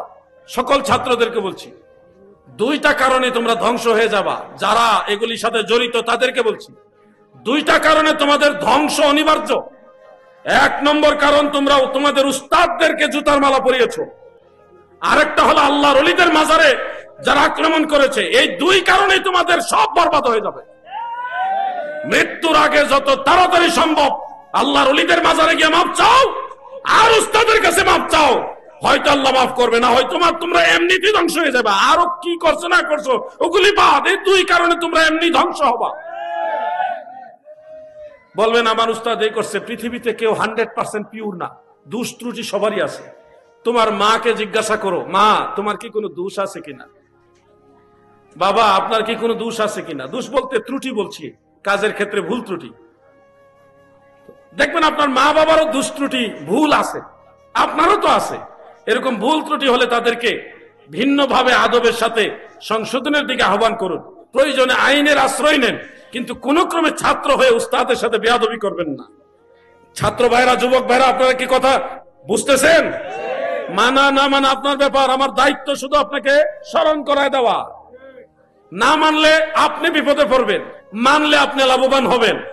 আমার দায়িত্ব শুধু আপনাকে স্মরণ করায় দেওয়া। হাসরের ময়দানে আমি দায় মুক্ত হব যে আমি সতর্ক করেছি। বাস একটা প্রশ্ন এসছে, কবর জিয়ারত করাকে বলা হচ্ছে কবর পূজা। একজন বক্তার নাম লিখেছে, এই ধরনের বক্তাদের নাম নবীর গোলামদের জবানে শোভা পায় না, এই জন্য উচ্চারণ করলাম না। কবর জিয়ারতকে মুতলাকান কেউ যদি পূজা বলে, সে সুন্নতকে পূজা বলার কারণে সাথে সাথে কাফের হবে, তার বিবিও তালাক হবে, এবং তার পিছনে নামাজ পড়া মুসলমানের জন্য হারাম হবে। কবর জিয়ারত করা নিঃসন্দেহে সুন্নতে রাসূল, এই বিষয়ে কারো কোনো ইখতিলাফ নাই, মতানৈক্য নাই। এটার উপরে সমস্ত আইম্মাই কেরামের ইত্তেফাক আছে, ঐকমত্য আছে, সবাই একমত এটা সুন্নতে রাসূল সাল্লাল্লাহু আলাইহি ওয়াসাল্লাম। নবীর সুন্নতকে কেউ যদি পূজা বলে, একটা শিরকি কাজের সাথে তুলনা দেয়, একটা কুফরি কাজের সাথে তুলনা দেয়, সুন্নতকে কেউ যদি কুফরি কাজের সাথে তুলনা দেয়, তখন অটোমেটিক সে কুফরি করার কারণে ঈমান থেকে খারেজ হয়ে যাবে। সে যেই হোক, অমুক হোক আর তমুক হোক। হ্যাঁ, কবর জিয়ারতকে কেন্দ্র করে কোন শরীয়ত বিরোধী কাজ হলে সেটা পরিশুদ্ধ করবেন, সবার দায়িত্ব এটা। কিন্তু কবর জিয়ারতকে কখনোই কবর পূজা বলা যাবে না। কবর জিয়ারতকে কেন্দ্র করে কেউ যদি কোনো হারাম কাজ, কবিরা গুনাহ করে থাকে, সেটার বিরোধিতা করেন, কিন্তু কবর জিয়ারতকে পূজা বলার কোনো সুযোগ নাই। আপনাদেরকে আমি একটা কথা বলি, মাথায় তো আলহামদুলিল্লাহ সবারই টুপি আছে, 2-4 জন বা কিছু মানুষ ছাড়া। এই টুপিটাকে, এটা নবীর সুন্নাত, কেউ যদি এই টুপিটাকে অপমান করে, আপনার মাথা থেকে খুলে নিয়ে একটা কুকুরের মাথায় পরায় দিল, এই দৃশ্যটা আপনারা কেমন ভাবে নেবেন, ভালো না খারাপ? একজন মুসলমান হিসেবে এটা মেনে নিতে পারবেন? এর চেয়ে আরো ভয়ঙ্কর জঘন্য অন্যায় হলো কবর জিয়ারতকে পূজা বলা। কবর জিয়ারতকে পূজা বলা ওইটার চেয়ে আরো বেশি জঘন্য অন্যায়, পাপ।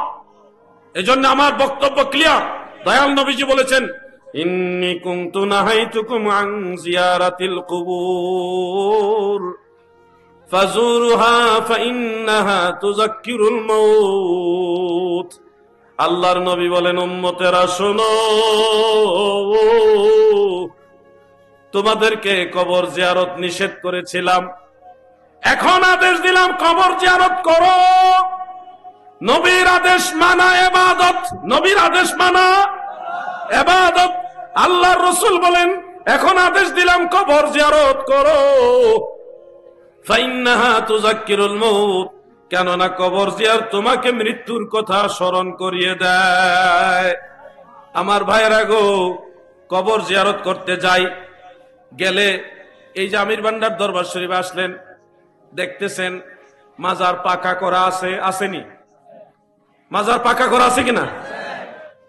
এই যুবক ভাইরা শোনো, সহিহ মুসলিমের একটা হাদিস তোমাদেরকে দেখাবে, দেখিয়ে বলবে উঁচু কবর ভেঙ্গে সমান করে দিতে হবে। আল্লাহ রাসূল হযরত আলী রাদিয়াল্লাহু আনহুকে আদেশ দিয়েছে, এটা সহিহ হাদিস এবং নবীজি বলেছে এটা সত্য। উঁচু কবর ভেঙ্গে সমান করে দাও, এটা হাদিসে আছে, সহিহ মুসলিমে আছে। এই হাদিসটা আমাদের এই সহজ সরল বা কাঁচা মনওয়ালা, কচি মনওয়ালা যুবকদেরকে দেখিয়ে বলে, দেখো আল্লাহ রাসূল বলেছে উঁচা কবর পেলে ভেঙ্গে সমান করে দিতে হবে। এই হাদিস আপনারা দেখে চিন্তায় পড়ে যান, নবীজি বলছে উঁচা কবর ভেঙ্গে ফেলতে হবে, তাহলে তো মাজার রাখা ঠিক না। এই ব্যাখ্যার উপরে দাঁড়ায় এই বাংলাদেশে বেশ কয়েকটা মাজার ভাঙ্গা হয়েছে। কিন্তু আজকে আমি ক্লিয়ার ভাবে বলে যাচ্ছি, দয়াল নবীজি যে উঁচু কবর ভাঙ্গার আদেশ দিয়েছেন, ওই উঁচু কবরগুলো মুসলমানের কবর ছিল না, ইহুদি নাসারা মুশরিকদের কবর ছিল। আমি আবার বলছি, রাসূল পাক সাল্লাল্লাহু আলাইহি ওয়াসাল্লাম যে উঁচু কবরগুলো ভেঙ্গে সমান করে দেওয়ার আদেশ দিয়েছেন, সেই উঁচু কবরগুলো কোন মুসলমান বা সাহাবী বা নবী রাসূল তাদের কবর ছিল না, এগুলি ছিল কাফের মুশরিকদের উঁচু কবর। বলবেন দলিল কি? দলিল সহিহ বুখারীর হাদিস। বুখারী শরীফে হযরত আনাস রাদিয়াল্লাহু আনহু বর্ণনা করেছেন এই ডিটেইলস ঘটনাটা।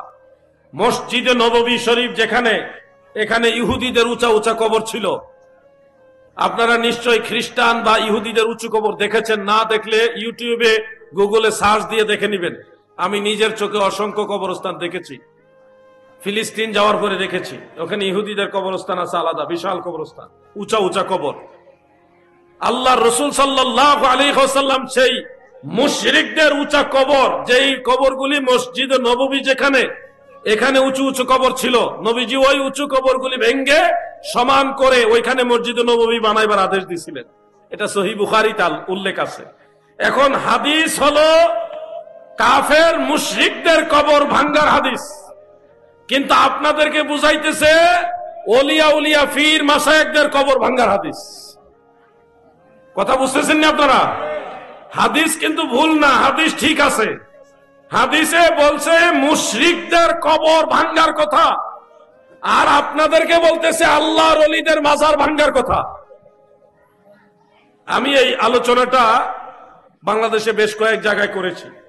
এখানে লামাযহাবীরা, মাজার বিদ্বেষী যারা, তারা কি করছে, আমার আলোচনার একটা খণ্ডিত অংশ, ওই যে আজকেও তো বলছি যে হাদিসে আছে উঁচা কবর পেলে ভেঙ্গে সমান করে দাও, এই কথাটা কাট করে নিয়ে ব্যাপকভাবে তারা প্রচার করছে।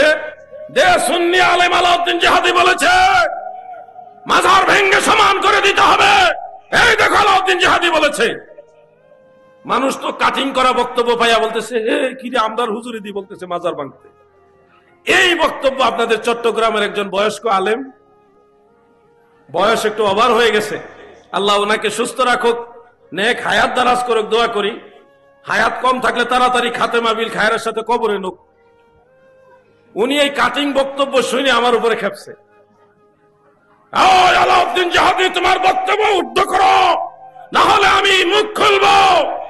কি মুখ খুলবেন? আপনার মুখ খোলার আগে আপনার জন্য ওয়াজিব এই বিষয়টা ভালোভাবে গবেষণা করা, তাহকিক করা, জানা। আমি বেঁচে আছি আমাকে জিজ্ঞাসা করা আপনার জন্য ওয়াজিব, তারপরে ফতোয়া। ফতোয়া যখন তখন দিলে এটার ভ্যালু কমে যায়। এজন্য বলছে আল্লাহ আপনাকে হায়াত দারাজ করুক, সুস্থ রাখুক, আর যদি হায়াত না থাকে খাতেমা বিল খায়রের সাথে তাড়াতাড়ি মৃত্যু হোক, তাইলে আপনি ভেজাল লাগাবেন। আরো যে কোনো ব্যাপারে ফতোয়া দেওয়ার আগে এই বিষয়টা নিয়ে স্টাডি করতে হবে আপনাকে। এই বিষয়টা নিয়ে স্টাডি করে তারপর আপনাকে সিদ্ধান্ত দিতে হবে, তাও প্রতিপক্ষ যা আছে তার কাছ থেকে ব্যাখ্যা জানতে হবে। আল্লাহর ওলিদের মাজার ভাঙ্গা যারা বলছে তারা মিথ্যাবাদী, তাদের দলিল ভুয়া, কারণ তারা হাদিস দেয় একটা, বুঝায় আরেকটা। হাদিসে বলা হয়েছে কাফের মুশরিকদের কবর ভাঙ্গার ব্যাপারে, আর তারা আল্লাহর ওলিদের মাজার ভাঙতেছে। অতএব তারা নবীর হাদিসকে বিকৃত রূপে মানুষের কাছে উপস্থাপন করে মানুষকে ভুল পথে নিচ্ছে। কথা ঠিক না বেঠে? আরেকটা হাদিস বলেই আমার আলোচনা শেষ করে দিচ্ছি। সে হাদিসটা যুবক ভাইরা আপনাদের জন্য বলছি। সহিহ মুসলিমের মধ্যে উল্লেখ, নাহা রাসূলুল্লাহ সাল্লাল্লাহু আলাইহি ওয়াসাল্লাম আইয়ুজাসসাসা আল কবর ওয়া আইয়ুকআদ আলাইহি ওয়া আইয়ুবনা আলাইহি, রাওয়াহু মুসলিম। নবী করিম সাল্লাল্লাহু আলাইহি ওয়াসাল্লাম কবরকে চুনকাম করতে, কবরের মধ্যে বিভিন্ন রং বেরং বা চুনকাম এগুলি করতে নিষেধ করেছেন। প্রিয় নবীজি কবরের উপরে বসতে নিষেধ করেছেন। আল্লাহ রসুল কবর পাকা করতে নিষেধ করেছেন। এই হাদিস সহি, সঠিক হাদিস। এই যে কথাটা, এটা আবার দেখবেন কাট করে লাগাই দিছে, প্রচার করে দিছে। জালাউদ্দিন জিহাদি কইছে মাজার পাকা করা জায়েজ নাই। এটার উপরে আবার আরেক মুরব্বী ফতোয়া দেওয়ার জন্য রেডি হোক। কি যে জালাত আছি।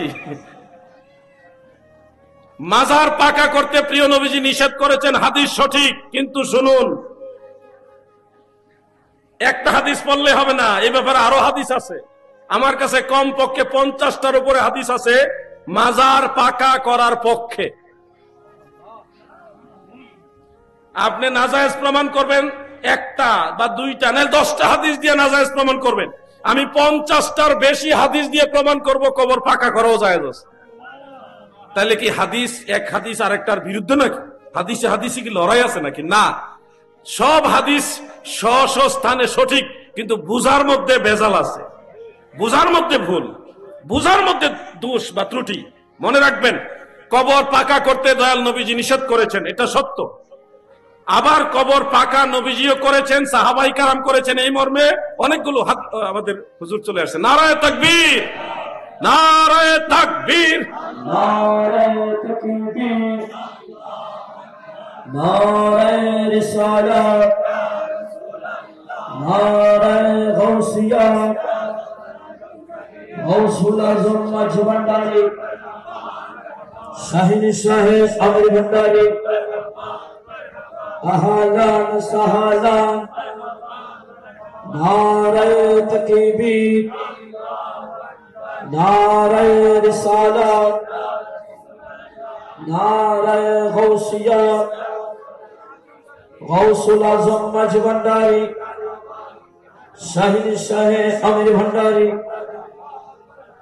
মারহাবা মারহাবা।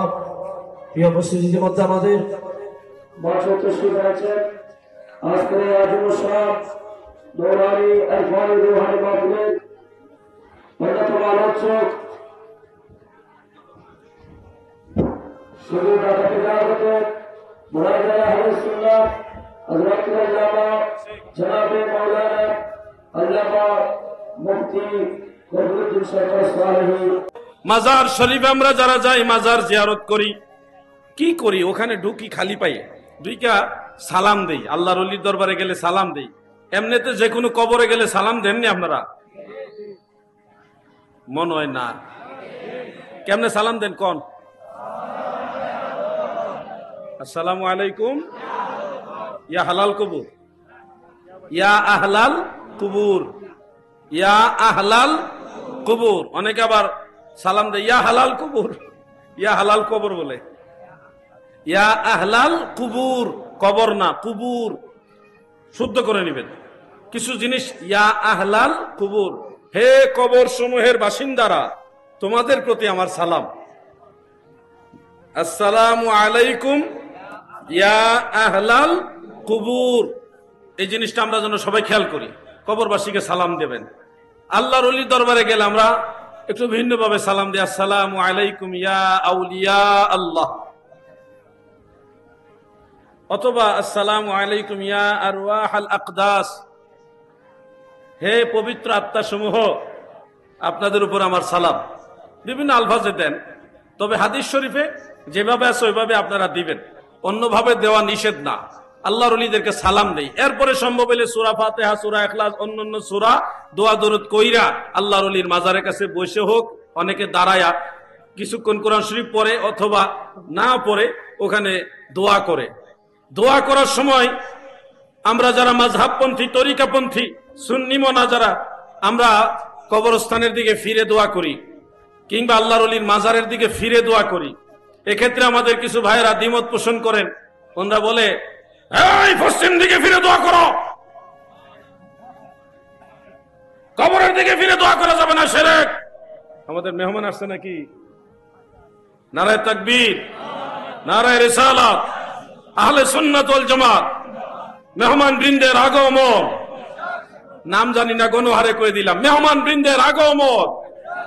নারায়ে তাকবীর, নারায়ে রিসালাত, আহলে সুন্নাত ওয়াল জামাত। আমার ভাইরা, দাদু ভাইরা গভীর মনোযোগ। মেহমানরা আসছে না, একটু বসুক, আমরা সবাই মিলে একটু জিকির করি, ব্যাটারিটা চার্জ হোক। কি ঠিক আছে না? ইসমে জাত আল্লাহ আল্লাহ আল্লাহ, তারে ধরব কেমনে, তারে পাইব কেমনে, তারে ধরব কেমনে, তারে পাইব কেমনে। আল্লাহ আল্লাহ আল্লাহ আল্লাহ শব্দ শুধু, আল্লাহ আল্লাহ শব্দ শুধু, নাম শুনি কানে, তারে পাইব কেমনে। আল্লাহ আল্লাহ আল্লাহ আল্লাহ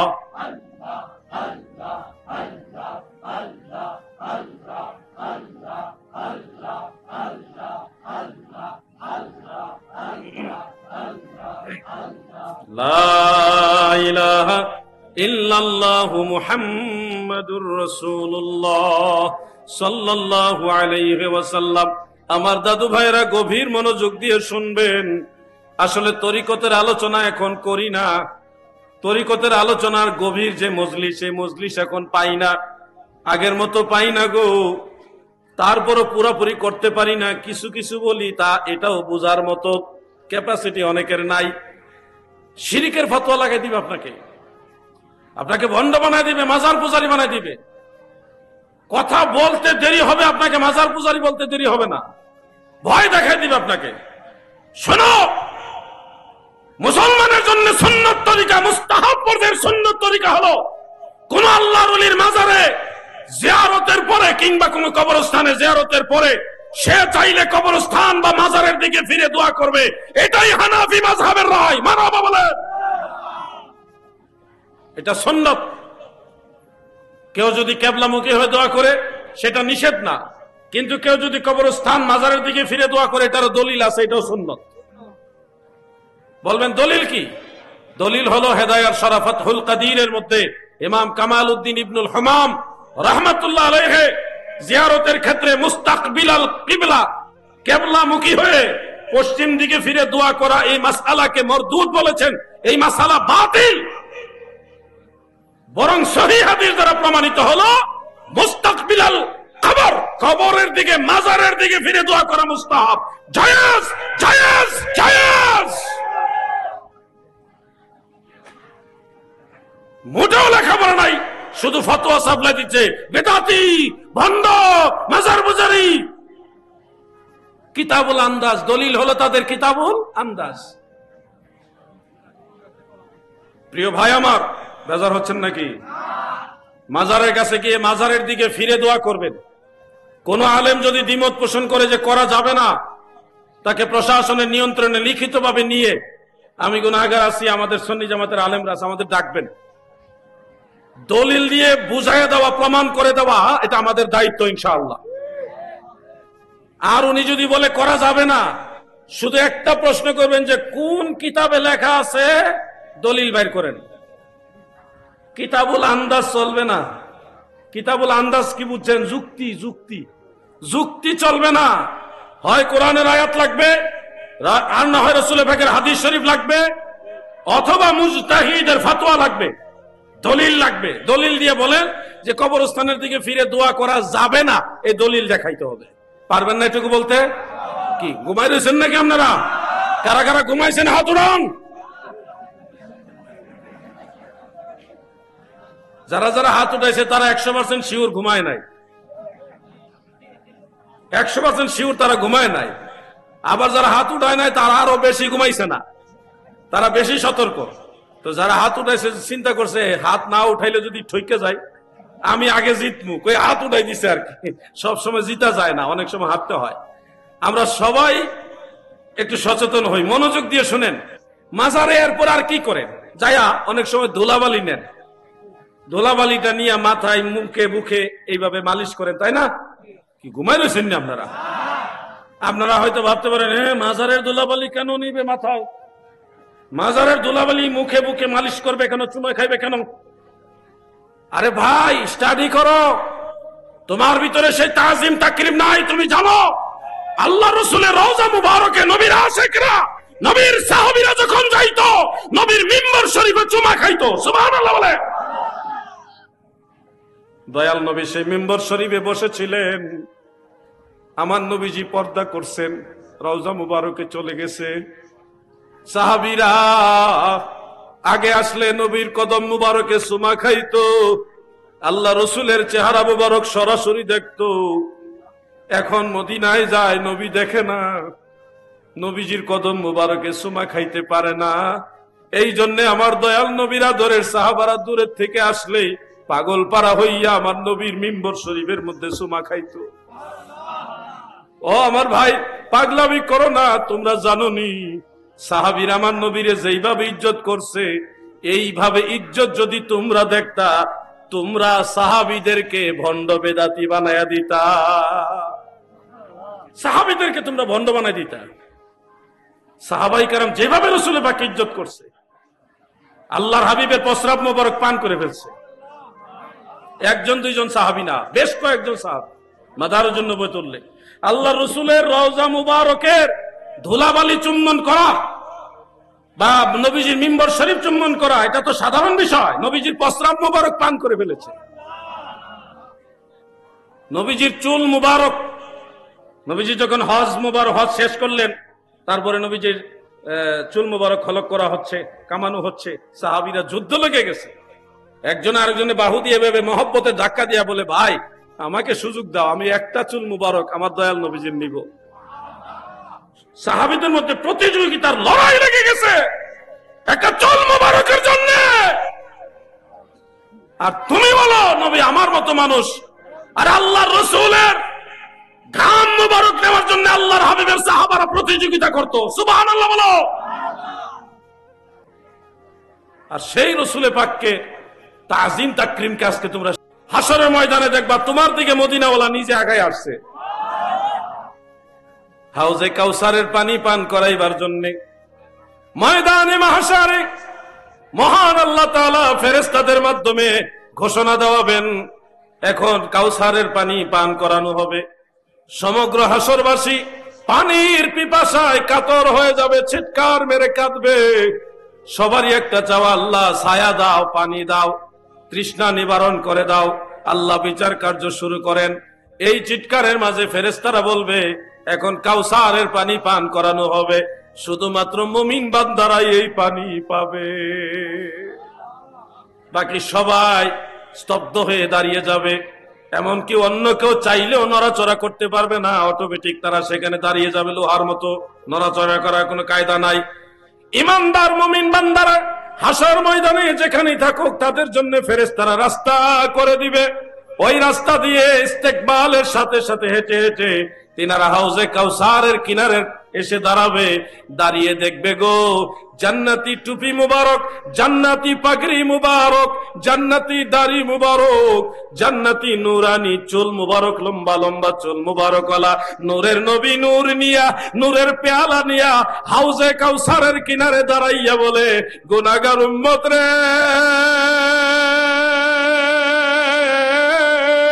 তোমাদের অনেক কষ্ট হচ্ছে, এই জন্য আমি তোমাদের দরদি নবী কাউসারের পানি পান করাইবার জন্য আসছি। আমার নবীজির হাতে নুরানি পেয়ালা থাকবে, এমন ক্ষমতা আমার আল্লাহ নবীজিকে দিবে, এট এ টাইম অসংখ্য অগণিত লক্ষ কোটি মানুষকে একই সময়ে পানি পান করাইবে। কাউসারের পানি একবার যে পান করবে, জান্নাতে যাওয়ার আগে আর পিপাসা লাগবে না। বলছে রাতের ঘাটে নবী থাকিবেন দাঁড়াইয়া, এই পাপী তাপী উম্মতের গো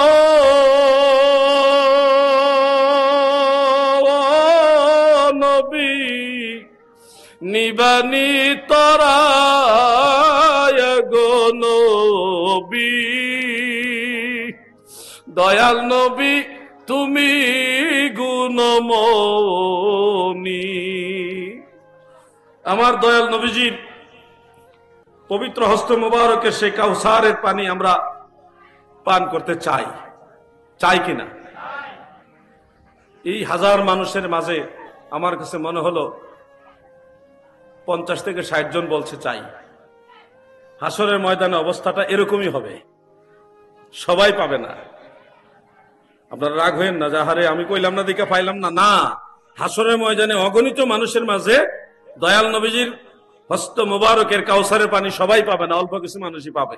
আমি আরেকবার বলি, মহব্বতে বলে, নবীজির হস্ত মুবারকে হাউজে কাউসারের পানি পান করতে চান কিনা? তাহলে আজকের মাহফিল থেকে ওয়াদা করেন আর হারাম খাবেন না।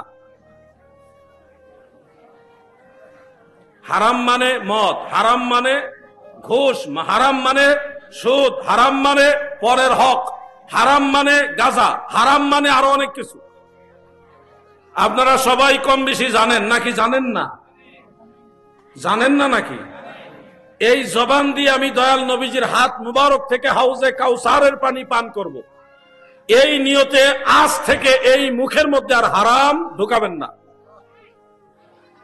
আমার দয়াল নবীজি আমার মুখে কাউসারের পানি পান করাবেন, আমাকে এখানে কাউসারে পানি দিবেন, আমি পান করব, ওই নিয়তে সম্ভব হলে বিড়ি সিগারেট খাওয়াটাও ছেড়ে দেন।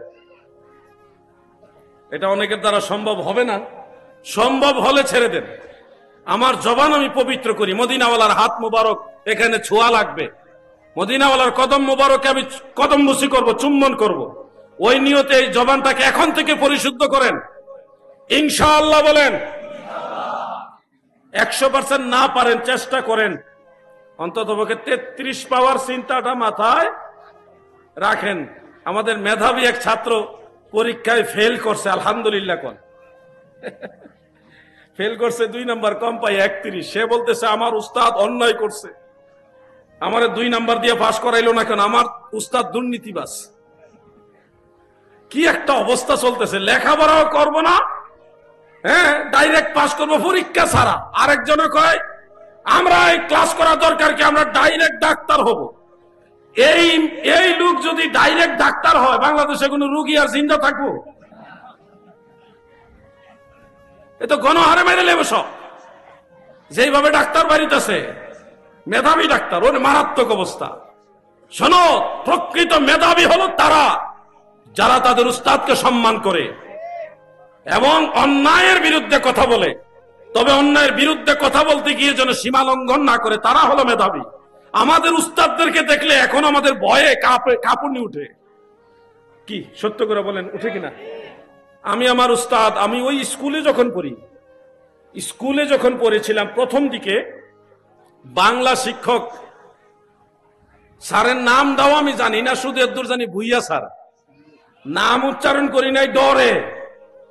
যদি স্যারে শুনে যে স্যারের নাম উচ্চারণ করছি, তাহলে না জানে কি হইব, কত বড় বিয়াদবি হবে। এজন্য স্যারের নামও মুখস্থ করি নাই, সবাই জানি ভুইয়া স্যার। আমি আমার আব্বাজানের ব্যবসা প্রতিষ্ঠানে দুপুরবেলায় খাবার নিয়ে যাচ্ছিলাম, পায়ে হেঁটে, বেশি দূর না, বাড়ি থেকে বাজারে, সরি পায়ে হেঁটে না, আমার প্রাইভেট পড়ার জন্য আমাকে একটা বাইসাইকেল কিনে দিয়েছিলেন আমার আব্বাজান। ওই বাইসাইকেল চালিয়ে আমি বাজারে যাচ্ছি আব্বাজানের জন্য টিফিন ক্যারি করে খাবার নিয়ে। এমত অবস্থায় হঠাৎ দেখি আমার ওই ভুইয়া স্যার আসতেছে। ওয়াল্লাহি আল্লাহর কসম করে বলতেছি, যখন দেখলাম স্যার আসতেছে আর আমি সাইকেলের উপরে, কলিজাটা দুপুর দুপুর করে কাঁপা শুরু করছে। স্যারে দেখছে আমি সাইকেল চালাইতেছি, লাভ মাইনা নামছি, নাইমা সাইকেল সহ লইয়া ওই রাস্তার পাশে ধান ক্ষেত ছিল, ওই ধান ক্ষেতের কাছে নামছি সাইকেল সহ লইয়া, টিফিন ক্যারিয়ার সহ ওইখানে নিয়ে নামছি। নাইমা স্যার যাইতেছে, লম্বা করে একটা সালাম দিছি, আসসালামু আলাইকুম। ভয়ের সালাম, আমাদের আঞ্চলিক ভাবে ভয়ে এভাবে বাচ্চারা সালাম দেয়, আসসালামু আলাইকুম। স্যারে ওয়ালাইকুম আসসালাম কয়ে কয়, কিরে ওখানে কি করস, ফিরে গেছ নাকি? আমি হা না কোয়ারও শক্তি নাই, ওখানে দাঁড়ায় রয়েছে, বলতেছি স্যার স্যার, জি স্যার স্যার। স্যারে বুঝতে পারছে যে আমি স্যারের সম্মানের কারণেই নামছি। স্যার চলে গেছে, কয় যা যা, যেদিকে যাবি যা।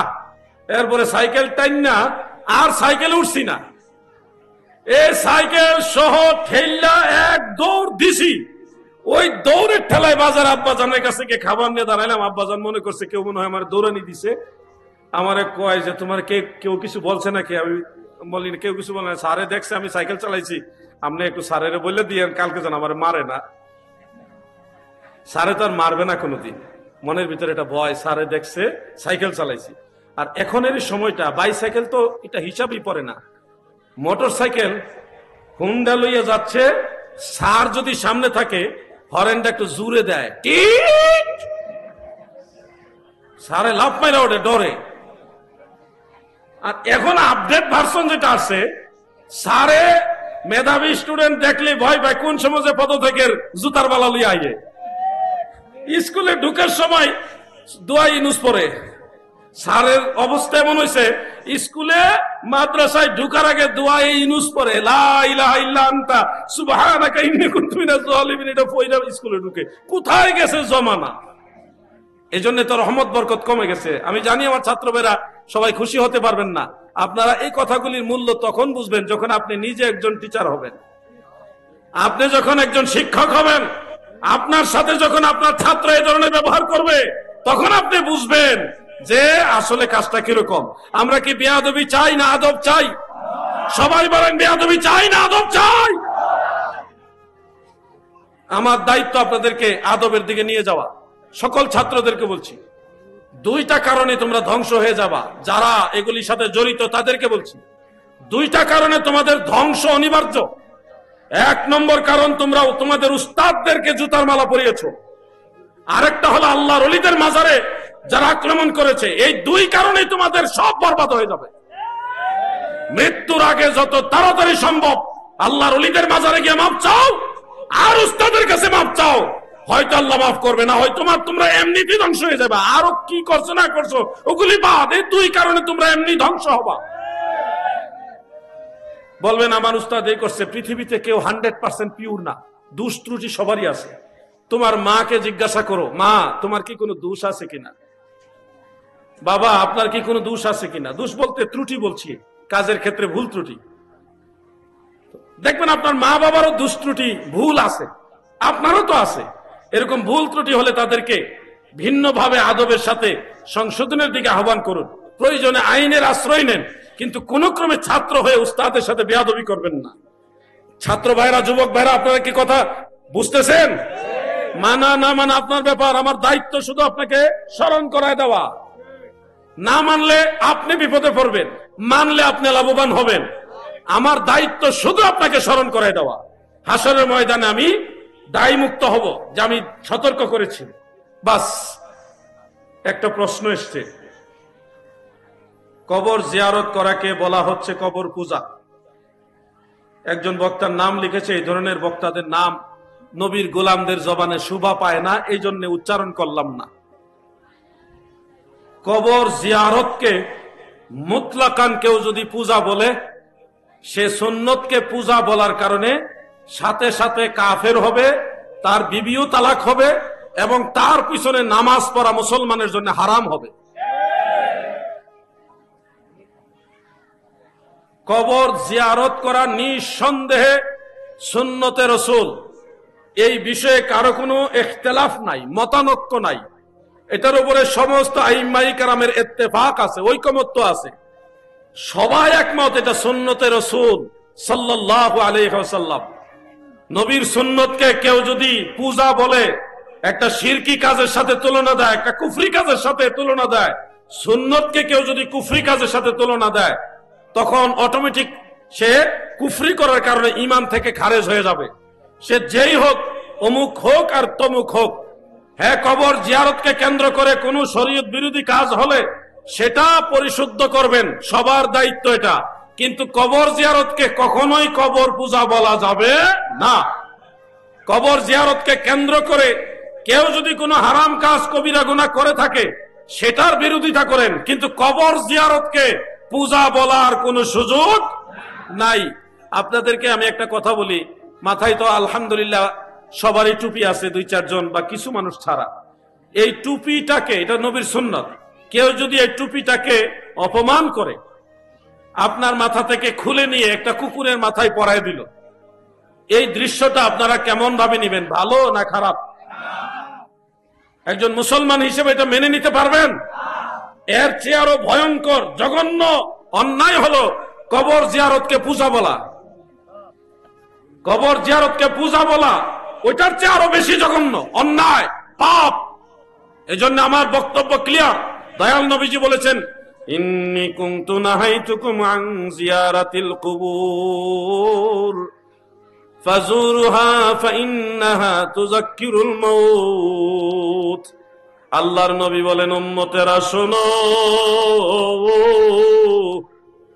তোমাদেরকে কবর জিয়ারত নিষেধ করেছিলাম, এখন আদেশ দিলাম কবর জিয়ারত করো।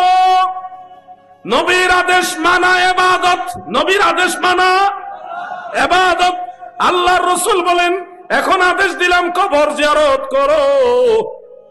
ফাইন্নাহা তুযাক্কিরুল মাউত, কেননা কবর জিয়ারত তোমাকে মৃত্যুর কথা স্মরণ করিয়ে দেয়। আমার ভাইরা গো, কবর জিয়ারত করতে যাই, গেলে এই যে আমির ভান্ডার দরবার শরীফ আসলেন, দেখতেছেন মাজার পাকা করা আছে, আসেনি? মাজার পাকা করা আছে কিনা? এই যুবক ভাইরা শোনো, সহিহ মুসলিমের একটা হাদিস তোমাদেরকে দেখাবে, দেখিয়ে বলবে উঁচু কবর ভেঙ্গে সমান করে দিতে হবে। আল্লাহ রাসূল হযরত আলী রাদিয়াল্লাহু আনহুকে আদেশ দিয়েছে, এটা সহিহ হাদিস, এবং নবীজি বলেছে এটা সত্য। উঁচু কবর ভেঙ্গে সমান করে দাও, এটা হাদিসে আছে, সহিহ মুসলিমে আছে। এই হাদিসটা আমাদের এই সহজ সরল বা কাঁচা মনওয়ালা, কচি মনওয়ালা যুবকদেরকে দেখিয়ে বলে, দেখো আল্লাহ রাসূল বলেছে উঁচা কবর পেলে ভেঙ্গে সমান করে দিতে হবে। এই হাদিস আপনারা দেখে চিন্তায় পড়ে যান, নবীজি বলছে উঁচা কবর ভেঙ্গে ফেলতে হবে, তাহলে তো মাজার রাখা ঠিক না। এই ব্যাখ্যার উপরে দাঁড়ায় এই বাংলাদেশে বেশ কয়েকটা মাজার ভাঙ্গা হয়েছে। কিন্তু আজকে আমি ক্লিয়ার ভাবে বলে যাচ্ছি, দয়াল নবীজি যে উঁচু কবর ভাঙ্গার আদেশ দিয়েছেন, ওই উঁচু কবরগুলো মুসলমানের কবর ছিল না, ইহুদি নাসারা মুশরিকদের কবর ছিল। আমি আবার বলছি, রাসূল পাক সাল্লাল্লাহু আলাইহি ওয়াসাল্লাম যে উঁচু কবরগুলো ভেঙ্গে সমান করে দেওয়ার আদেশ দিয়েছেন, সেই উঁচু কবরগুলো কোন মুসলমান বা সাহাবী বা নবী রাসূল তাদের কবর ছিল না, এগুলি ছিল কাফের মুশরিকদের উঁচু কবর। বলবেন দলিল কি? দলিল সহিহ বুখারীর হাদিস। বুখারী শরীফে হযরত আনাস রাদিয়াল্লাহু আনহু বর্ণনা করেছেন এই ডিটেইলস ঘটনাটা। মসজিদে নববী শরীফ যেখানে, এখানে ইহুদিদের উঁচা উঁচা কবর ছিল। আপনারা নিশ্চয়ই খ্রিস্টান বা ইহুদিদের উঁচু কবর দেখেছেন, না দেখলে ইউটিউবে গুগলে সার্চ দিয়ে দেখে নেবেন।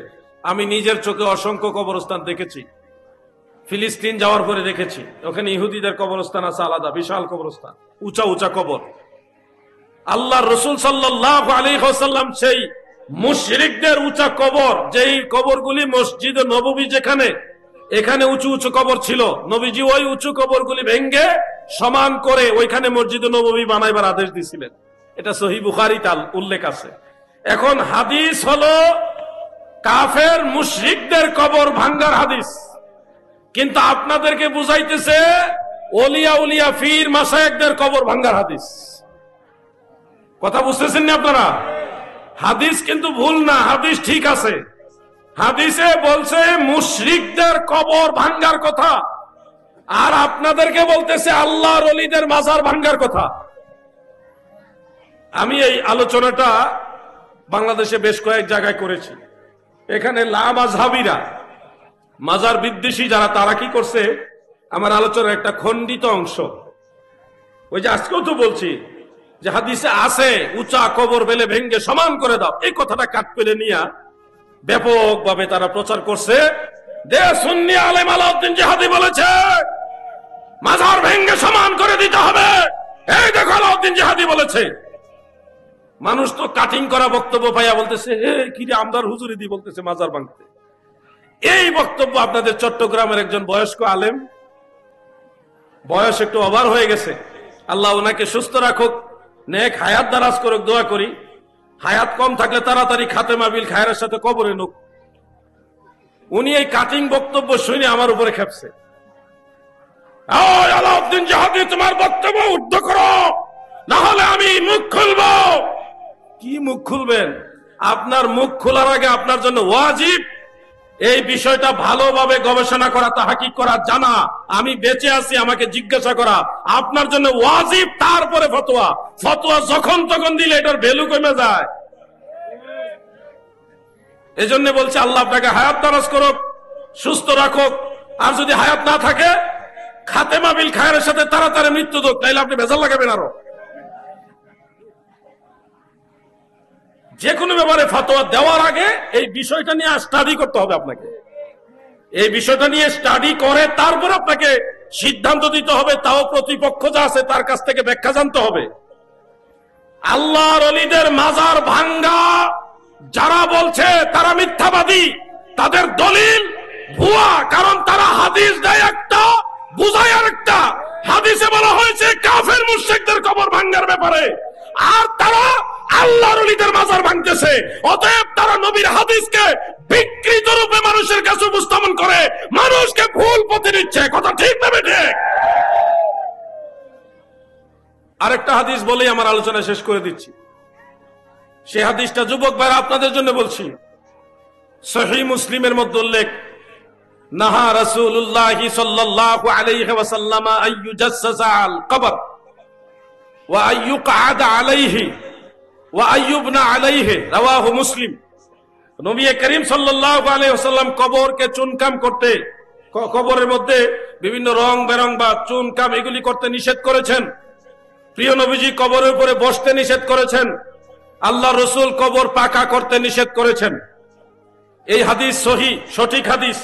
এই যে কথাটা, এটা আবার দেখবেন কাট করে লাগাই দিছে, প্রচার করে দিছে যে আলাউদ্দিন জিহাদি কইছে মাজার পাকা করা জায়েজ নাই। এইটার উপরে আবার আরেক মুরব্বী ফতোয়া দেওয়ার জন্য রেডি হোক। কি যে জালাত আছি। মাজার পাকা করতে প্রিয় নবীজি নিষেধ করেছেন, হাদিস সঠিক। কিন্তু শুনুন, একটা হাদিস পড়লে হবে না, এই ব্যাপারে আরো হাদিস আছে। আমার কাছে কম পক্ষে 50টার উপরে হাদিস আছে মাজার পাকা করার পক্ষে। আপনি নাজায়েজ প্রমাণ করবেন একটা বা দুইটা, না 10টা হাদিস দিয়ে নাজায়েজ প্রমাণ করবেন। আমি 50টার বেশি হাদিস দিয়ে প্রমাণ করব কবর পাকা করাও জায়েজ আছে। তাহলে কি হাদিস, এক হাদিস আরেকটার বিরুদ্ধে নাকি? হাদিসে হাদিসে কি লড়াই আছে নাকি? না, সব হাদিস স্ব স্থানে সঠিক, কিন্তু বুঝার মধ্যে ভেজাল আছে, বুঝার মধ্যে ভুল, বুঝার মধ্যে দোষ বা ত্রুটি। মনে রাখবেন, কবর পাকা করতে দয়াল নবীজি নিষেধ করেছেন, এটা সত্য। আবার কবর পাকা নবীজিও করেছেন, সাহাবাই কারাম করেছেন, এই মর্মে অনেকগুলো আমাদের হুজুর চলে আসছে। নারায়ে তাকবীর, নারায়ে তাকবীর, নারায়ে তাকবীর, নারায়ে রিসালাত, নারায়ে গাউসিয়া, গাউসুল আজম মাঝি ভান্ডারী, শাহিন শাহেদ আমির ভান্ডারী, আহলান সাহলান, নারায়ে তাকবীর, নারায়ে রিসালাত, নারায়ে গাউসিয়া, গাউসুল আজম মাঝি ভান্ডারী, শাহিন শাহেদ আমির ভান্ডারী, মারহাবা মারহাবা। প্রিয় উপস্থিতির মধ্যে আমাদের মঞ্চে উপস্থিত রয়েছেন আজকের এই আজম সাহ দৌড়ানি আলফানি রুহানি মাহফিলের অন্যতম আলোচক শুধু ঢাকাতে যাওয়াতে মুরাদারা আহলে সুন্নাহ হযরতুল আল্লামা জনাবে মাওলানা আল্লামা মুফতি ফখরুদ্দিন সরকার সালেহী